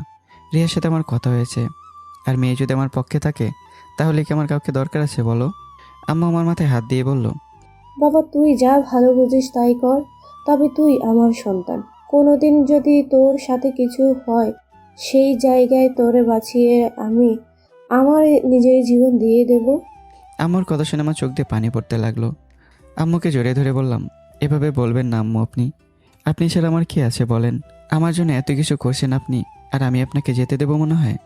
আম্মু আমার চুলে হাত বুলিয়ে দিতে লাগলো। তবে আজকে আম্মুর কথা শুনে আমার যে কতটা খারাপ লাগছে তা বলার বাইরে। আচ্ছা রিয়া কি সত্যি আমাকে ধোকা দেবে? আমি তোর চোখে এমন কিছু দেখিনি। আমি একটু অসুস্থ হতেই ও কিভাবে দৌড়ে আমার পাশে আসলো, আবার আমার পাশে বসে কান্না করছে। তাহলে কিভাবে আমাকে ধোকা দেবে? আমার বিশ্বাস আছে যে রিয়া কখনো আমাকে ছেড়ে কোথাও যাবে না। রাতে অল্প কিছু খেয়ে ঘুমিয়ে গেলাম। তবে মাঝরাতে গরম কিছু উষ্ণতার ছোঁয়া পেয়ে ঘুম ভেঙে গেল। ঘুম ঘুম চোখে তাকিয়ে দেখি রিয়া আমাকে শক্ত করে জড়িয়ে ধরে শুয়ে আছে। আমি মনে মনে বললাম, এটা কি আমি স্বপ্ন দেখছি নাকি বাস্তব? আমি রিয়া শরীরে একটা চিমটি দিতে রিয়া বলল, আও, কি করছো তুমি? আমি আবার অবাক হয়ে গেলাম। এতক্ষণ মনে হচ্ছিল এটা আমার স্বপ্ন, আর এখন থেকে বাস্তব। তুমি এখানে কি করছো রিয়া? তোমার বাবা জানতে পারলে? কেউ কিচ্ছু জানতে পারবে না। বাবাকে বলে আসছি আমি আমার বান্ধবীর বাসায় থাকবো আজকে। বিশ্বাস করো, আমার ঘুম আসছিল না। এদিকে তুমি অসুস্থ, তোমাকে ছাড়া আমার একটুও ভালো লাগছিল না, এজন্য চলে আসলাম। আমি রিয়াকে শক্ত করে জড়িয়ে ধরে বললাম, আমার এই এক জীবনে তোমাকে কতটা ভালোবাসি যদি দেখাতে পারতাম না, তাহলে তুমি ঠিকই বুঝতে। তবে মানুষ বলে কি জানো রিয়া, মানুষটাকে নিজের সাথে অন্যকে বেশি ভালোবাসতে পারে, কিন্তু আমি তো তোমাকে ছাড়া কিছু চিন্তাই করতে পারি না। তুমি আমার পাশে না থাকলে আমার এই জীবনের কোনো মূল্য নেই। আমাকে ছেড়ে কখনো দূরে যাওয়ার চিন্তা করবে না রিয়া। যদি এমন কিছু হয় তো তোমাকে কিন্তু আমি মেরে ফেলবো, সাথে আমি নিজেও মরে যাব। ভালোবাসি তোমাকে আমি অনেক। আম্মু বলে তুমি মেয়রের মেয়ে, এই জন্য আম্মু এসব বিষয়ে অনেক বেশি ভয় পায়, কিন্তু আমি তো তোমাকে বিশ্বাস করি, ভালোবাসি তোমাকে। এই বোকা ছেলে, এই জন্য কান্না করতে হয়? আমার নিঃশ্বাস থাকা পর্যন্ত আমি শুধু তোমার হয়ে বেঁচে থাকবো। আমার এই মাথা একমাত্র তোমার বুকেই ঠেকিয়ে ঘুমাবো, অন্য কারো বুকে না। এত চিন্তা করবে না, ঠিক আছে? এখন তুমি ঘুমাও। রিয়া নিজ হাতে আমার চোখের পানি মুছে দিল আর বলল, এত চিন্তা করবে না একদম। যত ঝড় তুফান আসুক আমি শুধুই তোমার। রিয়াকে জড়িয়ে ধরে কখন যে ঘুমিয়ে গেছে বলতেই পারি না। সকালে ঘুম থেকে করে দেখি রিয়া আমার পাশে নেই, হয়তো চলে গেছে। শরীরটা আজকে একটু ভালো লাগছে মনে হচ্ছে। ফ্রেশ হয়ে রুম থেকে বেরোতেই আম্মুকে রিয়ার কথা বললাম। আম্মু বলল রিয়া নাকি আর অনেক আগে উঠে চলে গেছে। মনে মনে শুধু বললাম, ভাগলি মেয়ে, আমার জন্য এত চিন্তা করে। আজকে 5 দিন চলে গেল, এখন আমি মোটামুটি অনেকটা সুস্থ আছি। এই কয়েকদিন রিয়া সবসময় আমার পাশে ছিল, আরও আমাকে বুঝিয়ে দিয়েছে যে ভালোবাসার মানুষ সবসময় পাশে থাকে, কখনো একা রেখে যায় না। অনেক দিন হলো কলেজে যাওয়া হয় না, এজন্য রেডি হয়ে বাসা থেকে বের হলাম। ফাহিমকে কল দিলাম। ফাহিম বলল, তুই যা, আমি আসছি। আমি কিছুটা সামনে যেতেই হঠাৎ করে একটা গাড়ি এসে আমার সামনে দাঁড়ালো। আমি ভাবলাম হয়তো রিয়া এসেছে, কিন্তু আমার চিন্তাভাবনা ছেদ করে দিয়ে গাড়ি থেকে নামলো যে। তাকে দেখে মনে মনে বললাম, এই মেয়ে আবার এখানে কি করে? নাকি আজকে আসছে আবার আমাকে অপহরণ করার জন্য? তবে আমি এখন আর এত ভয় পাই না, কারণ আমার পাশে এখন রিয়া আছে। ওর বোন আমার কিছু করতে পারবে না, এটা আমার মাথায় আছে। দিয়ে আমার সামনে এসে বলল, কি খবর রাস্তার দুলা ভাই? শুনলাম আজকাল নাকি আবার আপুর সাথে প্রেম করিস। দিয়ার কথা শুনে কোনো কিছু বললাম না, চুপ করে শুধু দাঁড়িয়ে আছি। তাহলে দিয়ে কি সব কিছু জেনে গেল যে আমি ওর বোনের সাথে প্রেম করি? হয়তো সব কিছু জেনে গেছে। দিয়ে আবারও বলল, কি রে, তোরে আমি কি বললাম? আমার কথার জবাব দিস না কেন? কি বলবো তোর সাথে? তোরে আমার দু চোখে দেখতে ইচ্ছে করে না। তুই জানিস আমার বাবাকে, এরপরও আমাকে তুই করে বলিস? এর পরিণাম কতটা খারাপ হতে পারে জানিস তো? কি করবি? আমাকে আবার অপহরণ করবি? যা করতে পারিস কর, আমি তো দেখতে চাই তুই কি করতে পারিস। শরীরের যা কাপড় চোপড় আছে না, সবগুলো খুলে এখান থেকে মারতে মারতে বাজারে নিয়ে যাব। কেউ একটা শব্দ করতে পারবে না, সেই ক্ষমতা কিন্তু আমার আছে। আমার আপুকে সরল সোজাপে পটিয়ে নিলি। তুই টাকার বস্তির ছেলে, না আছে জন্মের ঠিক, না আছে। বাবা মায়ের সম্পর্কে কিচ্ছু বলবি না, না হলে কিন্তু একদম কি করব তার কোনো হিসাব নেই। হঠাৎ ফারজানা আপু এসে আমার হাত ধরে বলল, চল কলেজে যাই। এখানে কি করিস? দিয়ে আবারও বলল, আরে যা যা, রাস্তার ছেলে। আমার তো মনে হয় তোর জন্মের ঠিক নাই, না হলে কি আমার বোনকে সহজ সরল পেয়ে সুযোগ নিতি? ফারজানা আপুকে ছাড়িয়ে দিয়ার গালে ঠাস করে একটা চড় দিয়ে বললাম, আমি কি তোর মতো রে যে রাতের আধারে নষ্টামি করি? বাবার টাকা পয়সা নেই মানলাম, কিন্তু তোর মতো তো আমি আর নষ্টামি করি না। ফালতু মেয়ে কোথাকার। আরে তোরে দেখে তো হিজড়ার মতো লাগে। আগে মেয়ে হ, পরে আসবে আমার সাথে কথা বলতে। শালি হিজড়া কোথাকার। ফারজানা আপু আমাকে টেনে নিয়ে যাচ্ছে, আর দিয়ে দাঁড়িয়ে দাঁড়িয়ে আগে ফুসছে। মনে মনে বললাম, যা হয়েছে বেশ ভালো হয়েছে, এতদিন পর ভিতরে জমানো কিছুটা রাগ কমাতে পেরেছি। রাস্তায় আপু বলল, কি দরকার ছিল ওর সাথে ঝগড়া করার? আপু তুমি দেখো নাই, ও আমাকে যা ইচ্ছে তাই বলছে, এছাড়া আমার আর কি করার ছিল? দেখ লাদেন, ও মেয়রের মেয়ে, যদি পরে কিছু হয় তুই তো জানিস ওদের ক্ষমতা কত। আপু মানুষ মাত্রই মরণশীল, কি হবে, আমাকে মেরে ফেলবে। এতে আমি ভয় পাই না আপু, যা হবে দেখে নেব। আমার তরে নিয়ে খুব ভয় হচ্ছে জানিস। আমার মন বলছে খুব শীঘ্রই তোর সাথে খারাপ কিছু হবে, তবে বুঝতেছি না আমার এমন লাগছে কেন। ধুরাপো, এত চিন্তা করবেন না, কিছুই হবে না। মাঠে যেতেই দেখি রাসেল ভাই রিয়ার হাত ধরে কোন একটা বিষয় নিয়ে কথা বলছে। এটা দেখে আমার ভিতরে কেমন কেমন যেন করতে লাগলো। রিয়া রাসেল ভাইকে কীভাবে চেনে, আবার ওর হাত ধরে কথা বলছে কেন? আমার মাথায় তো এটাই ঢুকছে না। হঠাৎ একটা অচেনা ছেলে এসে বলল, এ আবুলের বাচ্চা, যা আমার জন্য দোকান থেকে সিগারেট নিয়ে আয়। রাগে আমার শরীর ফেটে যাচ্ছে। আবার অচেনা একটা ছেলে আমাকে আবুল বলল। ছেলেটাকে লাথি মেরে নিচে ফেলে বললাম, কুত্তার বাচ্চা, তুই আমাকে আবুল বললি? আমাকে চিনিস তুই?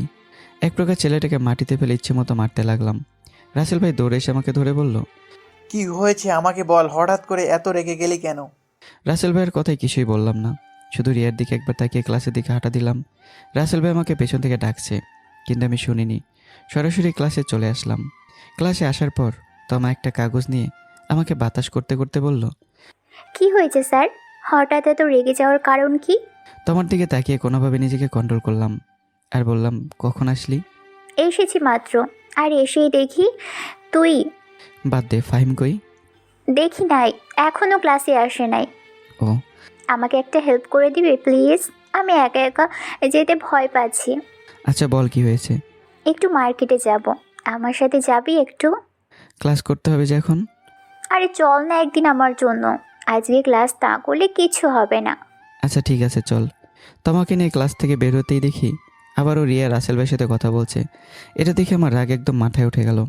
আমি কি করবো এটাই বুঝতে পারছি না, তবে নিজের রাগকে কোনো মতে কন্ট্রোল করে সামনে হেঁটে যাচ্ছি। রিয়া আমাকে দেখে এগিয়ে আসছে আমার দিকে। আমি ওকে দেখে আরও জোরে জোরে হাঁটতে লাগলাম। তোমাকে নিয়ে সরাসরি রিক্সা উঠে গেলাম। রিয়া আমাকে কয়েকবার ডাক দিল, কিন্তু আমি ওর কথা কানেই নিলাম না। তমা শুধু বলল, মেয়েটা কে রে? জানি না কে, আমি চিনি না।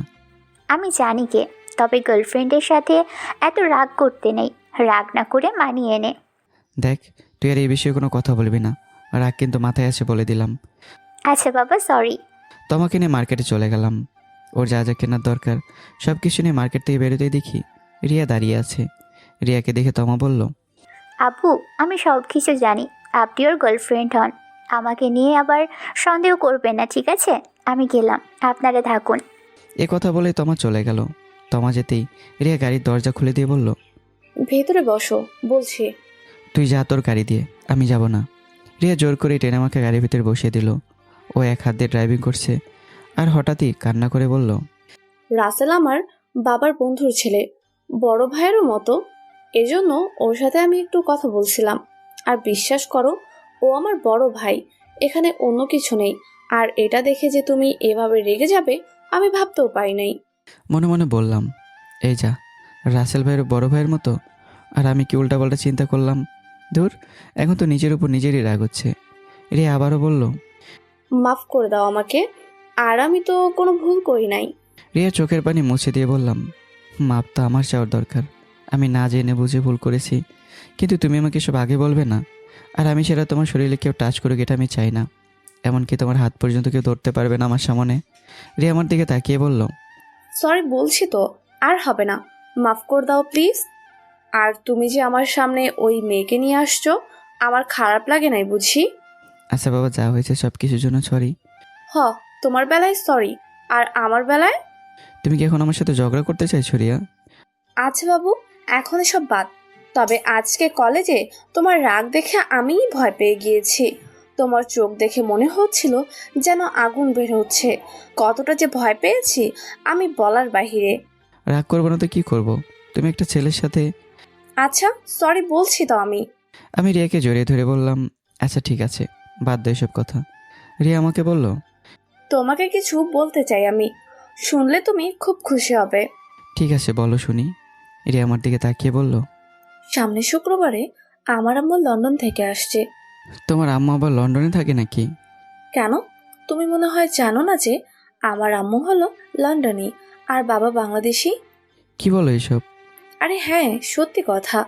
আমার বাবা ব্যবসা করতে লন্ডন গিয়েছিল, ওখানে আমার আম্মুর সাথে প্রেম হয়ে যায়। পরে আর কি, বাবা ওখানেই ওনাকে বিয়ে করে। আম্মু তো বাংলাদেশে ছিল, কয়েকদিন আগে লন্ডন গিয়েছে বেড়াতে। কিন্তু রিয়া তোমাকে দেখে তো বাংলাদেশে বাংলাদেশে লাগে। তুমি কি চাও আমি আমাদের দেশের কালচার পরিবর্তন করে ফেলি? না গো, জানো আমি এমন কিছু বলিনি, তুমি যেমন আছো আমার কাছে ঠিক তেমনই ভালো। রাস্তার পাশে বসি, চলো। না, এখন আমি বাসায় চলে যাব। আর তোমাকে নিয়ে তো বাইরে ঘোরাঘুরি করা যাবে না। যদি তোমার বাবা দেখতে পারে তো আমার 12টা বাজিয়ে দেবে। আরে তুমি এত ভয় পাও কেন বলো তো? আমি থাকতে তোমাকে কেউ কিচ্ছু করতে পারবে না। রিয়া আমাদের বাসার সামনে গাড়ি রেখে বলল, শুক্রবারে আমাদের বাসায় বিশাল এক অনুষ্ঠান হবে, তবে সেখানে তুমিও থাকবে। তোমাকে বড় একটা সারপ্রাইজ দিব, তবে আমি থাকতে তোমার গায়ে কেউ হাত দিতে পারবে না, বুঝলে তুমি? কিন্তু আমার তো ভয় হয় রিয়া। তুমি হয়তো তোমার বাবাকে চেনো না, কিন্তু আমি ওনাকে খুব ভালো করেই চিনি। যে জ্যান্ত মানুষের শরীর থেকে মাথা কেটে আলাদা করতে পারে সে কতটা ভালো মানুষ এটা আমি জানি। কি বলছো তুমি এসব উল্টাপাল্টা? জান, আমার বাবা আমাদের কাছে কতটা ভালো মানুষ, উনি আমাদের দুই বোনকে কতটা আদর করেন। আচ্ছা ম্যাডাম, আপনি এখন যান, আর এসব নিয়ে পরে কথা হবে। রিয়া আমার হাত শক্ত করে একবার জড়িয়ে ধরে আমার ঠোঁটে ঠোঁট লাগিয়ে দিল। একটু পর ছেড়ে দিতে আমি হাঁপাতে হাঁপাতে বললাম, হঠাৎ করে কোনো কিছু করে কেউ? তবে আমার কাছে খুব ভালোই লাগছে। Love you. ওকে সাহেব, এখন যান। আমি রিয়ার দিকে তাকিয়ে বললাম, তোমাকে ছেড়ে যেতে আমারও ইচ্ছে হচ্ছে না। কিভাবে যাব বলো আমি? তাহলে চলো আমাদের বাসায়, বাবার সাথে পরিচয় করিয়ে দিই। আমি গাড়ি থেকে নেমে বললাম, থাক বাবু, তার লাগবে না। এখনও তোমাকে বিয়ে করিনি। বিয়ে করার আগে বিধবা হয়ে কোনো লাভ আছে? রিয়া হাসতে হাসতে বলল। তাই নাকি? আমি রিয়াকে বিদায় দিতে রিয়া চলে গেল। বাসার ভেতর ঢুকে দেখি ভেতরে ফাহিম, ফারজানা আপু আর আম্মু মিলে আড্ডা দিচ্ছে। সবাইকে ভেতরে দেখেই বললাম, কি ব্যাপার আজকে সবাই একসাথে? ফাহিম আমাকে প্রশ্ন করলো, কই ছিলি তুই? জানিস কলেজে তোরে কত খোঁজাখুঁজি করছি। কই ছিলাম আবার? রিয়া নিয়ে গিয়েছিল। আচ্ছা তোরা কথা বল, আমি আসছি। এ কথা বলে আমি আমার রুমে চলে গেলাম। রুমে গিয়ে কাপড় চেঞ্জ করতেই ফারজানা আপু আর ফাহিম ভেতরে চলে আসলো। ফারজানা আপু এসে আমার পাশে বসে বলল, লাদেন, তুই কি জানিস রিয়া তোর সাথে কত বড় নাটক করছে? কি বলছো এসব আপু? তোমার কি মাথা খারাপ হয়ে গেছে? আমার মাথা খারাপ হয় নাই, মাথা খারাপ হয়েছে তো তোর। আমি কোনো একভাবে জানতে পেরেছি যে রাসেলের সাথে রিয়ার বিয়ের হওয়ার কথা। ফারজানা আপুর কথা শুনে আমি হাসতে হাসতে বললাম, আরে রাসেল ভাইয়ের কথা বলছো তুমি? তুমি আমাকে বলবে কি? রিয়া আমাকে সব কিছু বলেছে। রাসেল হলো রিয়ার বড় ভাইয়ের মতো, এছাড়া অন্য কিছু না। লাদেন, তুই বোঝার চেষ্টা কর। আপু, এই বিষয়ে আপনি কোনো কথা বলবেন না। আমি সব কিছু জানি, আর রিয়াকে আমি বিশ্বাসও করি। ও দুনিয়া সব কিছু ছাড়তে পারে, কিন্তু আমাকে কখনো ছাড়বে না ও। ফারজানা আপু আমার কথা শুনে বিছানায় বসে একটা হাসি দিল আর বলল, রিয়া আমার বেস্ট ফ্রেন্ড, স্কুল লাইফ থেকে ওর সাথে আমার চলাচল। আমি রিয়াকে খুব ভালো করে চিনি। আজকে তোর ভালোর জন্য আমি এখানে আসলাম, আর কখনো আমি তোরে এসব বলবো না। তবে ভালো থাকিস, সুস্থ থাকিস। আচ্ছা আমি গেলাম। আমি পকেট থেকে টাকা বের করে আপুর হাতে দিয়ে বললাম, আপনার টাকাগুলো আপু। ফারজানা আপু মুচকি হাসি দিয়ে বলল, মানুষ চেঞ্জ হয় আমি এটা জানি, কিন্তু এতটা যে চেঞ্জ হয় এটা জানতাম না। সব কিছু এত বেশি বেশি ভালো না। থাক, তোরে বুঝিয়ে আমার লাভ নেই। এই কথা বলে ফারজানা আপু চুপচাপ বের হয়ে চলে গেল। ফারজানা আপু যেতেই ফাহিম বলল, এসব কি হচ্ছে? আমার মাথায় ঢুকছে না। আর তোর ঢোকাতে হবে না, এখন বল তোর কি খবর? দেখি রে, আম্মুর কাছে বলছি আমার চাচাতো বোনের কথা। আম্মু বলছে এই বিষয়ে কোনো চিন্তা না করতে, সময় হলে আম্মু সবাইকে এই কথা বলবে। ফাহিমের সাথে আরও কিছুক্ষণ বসে আড্ডা দিলাম। ফাহিম যাওয়ার আগে বলে গেল, যেন নিজের খেয়াল রাখিস। দেখতে দেখতে আজকে শুক্রবার এসে গেল। খুব সকালে রিয়া আমার বাসায় এসে গেল। আমি ঘুম থেকে উঠে দেখি ও আমার সামনে দাঁড়িয়ে আছে। আমি রিয়াকে দেখে বললাম, কি ব্যাপার ম্যাডাম, আজকে এত সকাল সকাল আমাদের বাসায়? কেন, আমার শ্বশুরবাড়িতে কি আমি আসতে পারি না? এখানে সব কিছুই রাখা আছে। কিছুক্ষণ পর আমি গাড়ি পাঠিয়ে দেব, তুমি চলে আসবে। তবে আজকে কিন্তু আমি খুব বিজি থাকবো। দেখো রিয়া, আমি না গেলে হয় না। বলছিলাম কি, সময় তো আরও আছে, পরে একদিন। রিয়া আমার গালে হাত রেখেই বলল, আজকে সবার সাথে তোমার পরিচয় করিয়ে দিব। যদি আমাকে মেনে নেয় তো ভালো, না হলে নিজের রাস্তা নিজে দেখে চলে আসব। এক কাপড়ে তোমাকে নিয়ে বাসা থেকে বের হয়ে চলে আসব। এখন আমি তাহলে গেলাম, আম্মু আমাকে আবার খুঁজবে।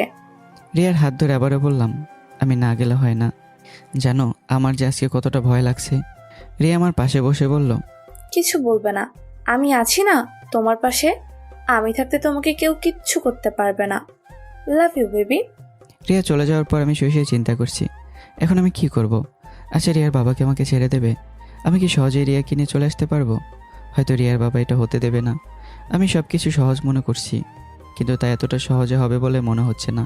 ফ্রেশ হয়ে নাস্তা করলাম, কিন্তু আম্মু আজকে কাজে যায়নি, আমার কাছে বসে আছে। বুঝলাম না আম্মুর আবার কী হলো।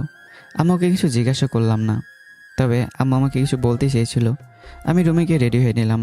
রিয়ার দেওয়া নতুন কাপড় পরে নিজেকে যেন সুপার হিরোর মতো লাগছে। আয়নার সামনে দাঁড়িয়ে বললাম, আজকে যত মেয়ে আছে সবাই মনে হচ্ছে আমার জন্য পাগল হয়ে যাবে। আসলে নিজেকে খুব সুন্দর লাগছে। আয়নাতে দেখে মনে হচ্ছে যেন কোনো হ্যান্ডসাম বীর পুরুষ দাঁড়িয়ে আছে। আয়নার ভিতরে থাকা ব্যক্তিকে জিজ্ঞাসা করলাম, আচ্ছা রিয়া কি আজকে সবার সামনে আমাকে বিয়ের কথা বলবে? আয়নার ভিতরে থাকা ছেলেটা বলল, হ্যাঁ বলবে। আহা, শুনেই যেন আমার বেশ খুশি খুশি লাগছে। মনের ভিতরে আলাদা একটা ফিলিংস কাজ করছে। আমি রুম থেকে বেরোতেই আম্মু আমার দিকে তাকিয়ে কান্না করে দিল। বুঝলাম না আমাকে কি খারাপ দেখাচ্ছে নাকি। আমি আম্মুর চোখের পানি মুছে দিয়ে বললাম, কি হয়েছে আম্মু, কান্না করছো কেন? আমাকে কি খুব বাজে দেখাচ্ছে? বাবা, তোর এখানে যাওয়া লাগবে না। আমরা গরিব মানুষ, ওরা আমাদের সম্মান করবে না। আমার মন বলছে কিছু একটা তোর সাথে হবে। প্লিজ বাবা, তোর যেতে হবে না। আর আম্মু এসব নিয়ে একদম টেনশন করবে না, রিয়া আছে আমার সাথে, কিছু হবে না, একদম নো টেনশন আম্মু। কিন্তু আম্মু তাও আমাকে যেতে দিচ্ছে না।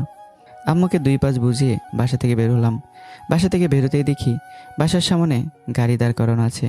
মনে মনে বললাম, রিয়া হয়তো কাজে বিজি, এরপরে দূর থেকে আমার দিকে নজর রাখছে। এমন বউ তো আমারই লাগবে। আমি গাড়ি দরজা খুলে ভেতরে বসে গেলাম। ড্রাইভার ধীরে ধীরে গাড়ি চালাতে লাগলো। মনে মনে ভাবলাম, রিয়ার জন্য একটা ফুলের তোড়া নিয়ে গেলে কেমন হয়। যেই কথা সেই কাজ। ড্রাইভারকে বলতেই আমার কথা মতো গাড়ি নিয়ে গেল। একটা ফুলের তোড়া কিনে রিয়ার বাসার দিকে যেতে লাগলাম। আর কিছুক্ষণের ভেতরে চলে আসলাম। আজকে আমার মতো এখানে অনেকে এসেছে। ভেতরে মনে হচ্ছে যেন মানুষের সংখ্যা আরও বেশি। যাক, এখন আর এত কিছু চিন্তা করে লাভ নেই। আমি ভেতরে চলে গেলাম। আমি শুধু রিয়াকে খুঁজছি যে ও কোথায় আছে। বুঝলাম না আমি এখানে আসছি রিয়া জানে, কিন্তু তাও আমার কাছেও আসছে না। ও হ্যাঁ, মনে পড়েছে, তখন তো রিয়া বলছিল ও নাকি আজকে খুব বিজি। আমি একটা জিনিস বুঝলাম না, যদি এই অনুষ্ঠান ওর আম্মুর জন্যই হয়, তাহলে রিয়া এখানে আবার কি কাজ করবে কি জানি। বড়লোকদের বিষয়ে ওরাই জানে। হঠাৎ করে দিয়ে আমার সামনে এসে আমাকে সালাম দিয়ে বলল, দুলাভাই ভালো আছেন আপনি? আর আজকে আপনি আসতে এত লেট করলেন কেন জানেন? আপু আপনার জন্য সেই কখন থেকে অপেক্ষা করছি। আমি মনে মনে বললাম, বিষয়টা কি? দিয়া আজকে আমাকে এতটা সম্মান করছে, আবার দুলাভাই বলছে আমাকে, বিষয়টা তাহলে কি? দিয়ে আবারও বলল, কি হলো দুলাভাই, কথা বলেন না কেন? নাকি আমি আপনাকে দুলাভাই বলছি বলে শক খেয়েছেন? আসলে আমি আপনাকে মেনে নিয়েছি, যেহেতু আপনি আপুর একমাত্র বয়ফ্রেন্ড।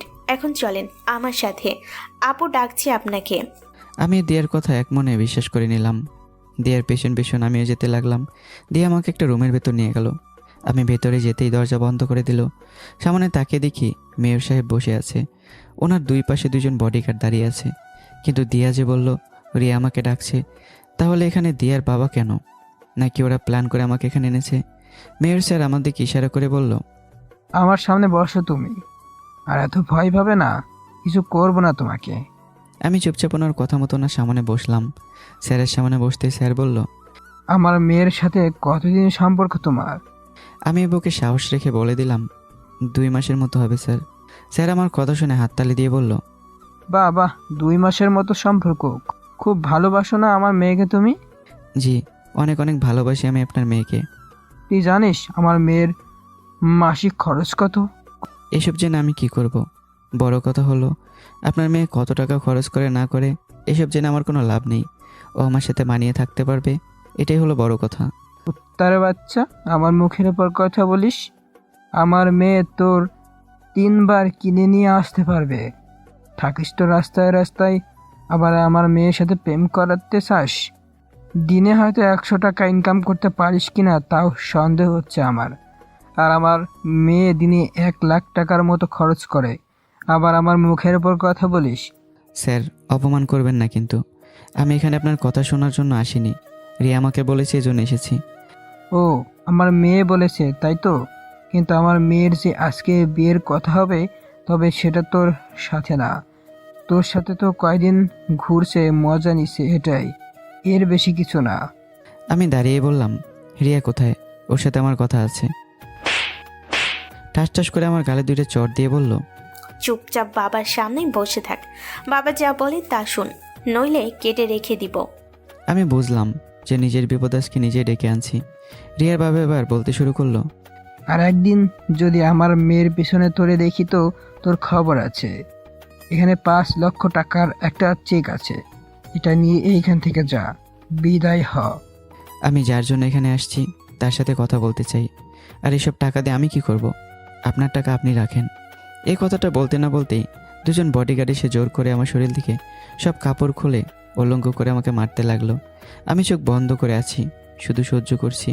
আর ইয়ার বাবা হাসতে হাসতে ভিডিও করছে আর বলছে, ফকিনের ছেলে, কেটে টুকরো টুকরো করে ফেললেও কেউ বলতে পারবে না। কিছুক্ষণ মেরে আমাকে আবার বলল কাপড় পরে নিতে। আমার চোখ দিয়ে শুধু পানি পড়ছে, কিছু বলতে পারছি না। আমি ভাবতে পারিনি রিয়ার বাবা আমার সাথে এমন কিছু করবেন। হঠাৎ করে রিয়ার বাবা বলল, তোর কি মনে হয় আমার মেয়ে তোরে পছন্দ করে? ওই দেখ, ও দাঁড়িয়ে দাঁড়িয়ে সব কিছু দেখছে। দরজার কাছে তাকিয়ে আমি রিয়াকে দেখে বোকা বনে গেলাম। কিন্তু রিয়া এসে আমাকে জড়িয়ে ধরে বলল, বাবু, তুমি যখন আসছো আমাকে বলবে না? এতক্ষণ বাবার সাথে কথা বলছিলে নাকি? চলো, এখন তোমাকে সবার সাথে পরিচয় করিয়ে দেই। তার মানে রিয়া এখানের কিছুই জানে না? ওর বাবা আমাকে মিথ্যা কথা বলেছে। রিয়ার বাবার প্রতিটা কথা আমার কানে বাজতে লাগলো। কিন্তু রিয়ার দিকে তাকিয়ে আমি সব কিছু মাটি করে দিলাম। যাকে ভালোবাসি সে তো আর আমাকে অপমান করেনি, যদিও এখন অনেক অপমান বোধ করছিলাম। কিন্তু রিয়ার জড়িয়ে ধরাতে সব কিছু যেন ভুলে গেছি। রুমের ভেতর থেকে বেরোতে রিয়ার বাবা হাসি দিয়ে বলল, একটু পর মজা বুঝবি আমি কি বলছিলাম। রিয়া সবাইকে ডেকে বলল, আমি এখন কিছু বলবো, সবাই মনোযোগ দিয়ে শুনবে। আর আজকে আমার হবু স্বামীর সাথে সবার পরিচয় করিয়ে দেব। মনে মনে বললাম, আজকে সবার সামনে রিয়া আমাকে পরিচয় করে দেবে, ভাবতে অনেক ভালো লাগছে। এমন সময় রিয়া এমন একটা কাজ করে ফেললো যেটা আমি ভাবতেই পারিনি। ভেবেছিলাম রিয়া হয়তো একটু অন্যরকম হবে, কিন্তু রিয়াও শেষমেশ। তো বন্ধুরা, এরপর কী হয়েছে বলেন তো কমেন্ট করে। আর এরপর একটু জানতে হলে অবশ্যই এর পরের পর্বের জন্য অপেক্ষা করতে হবে।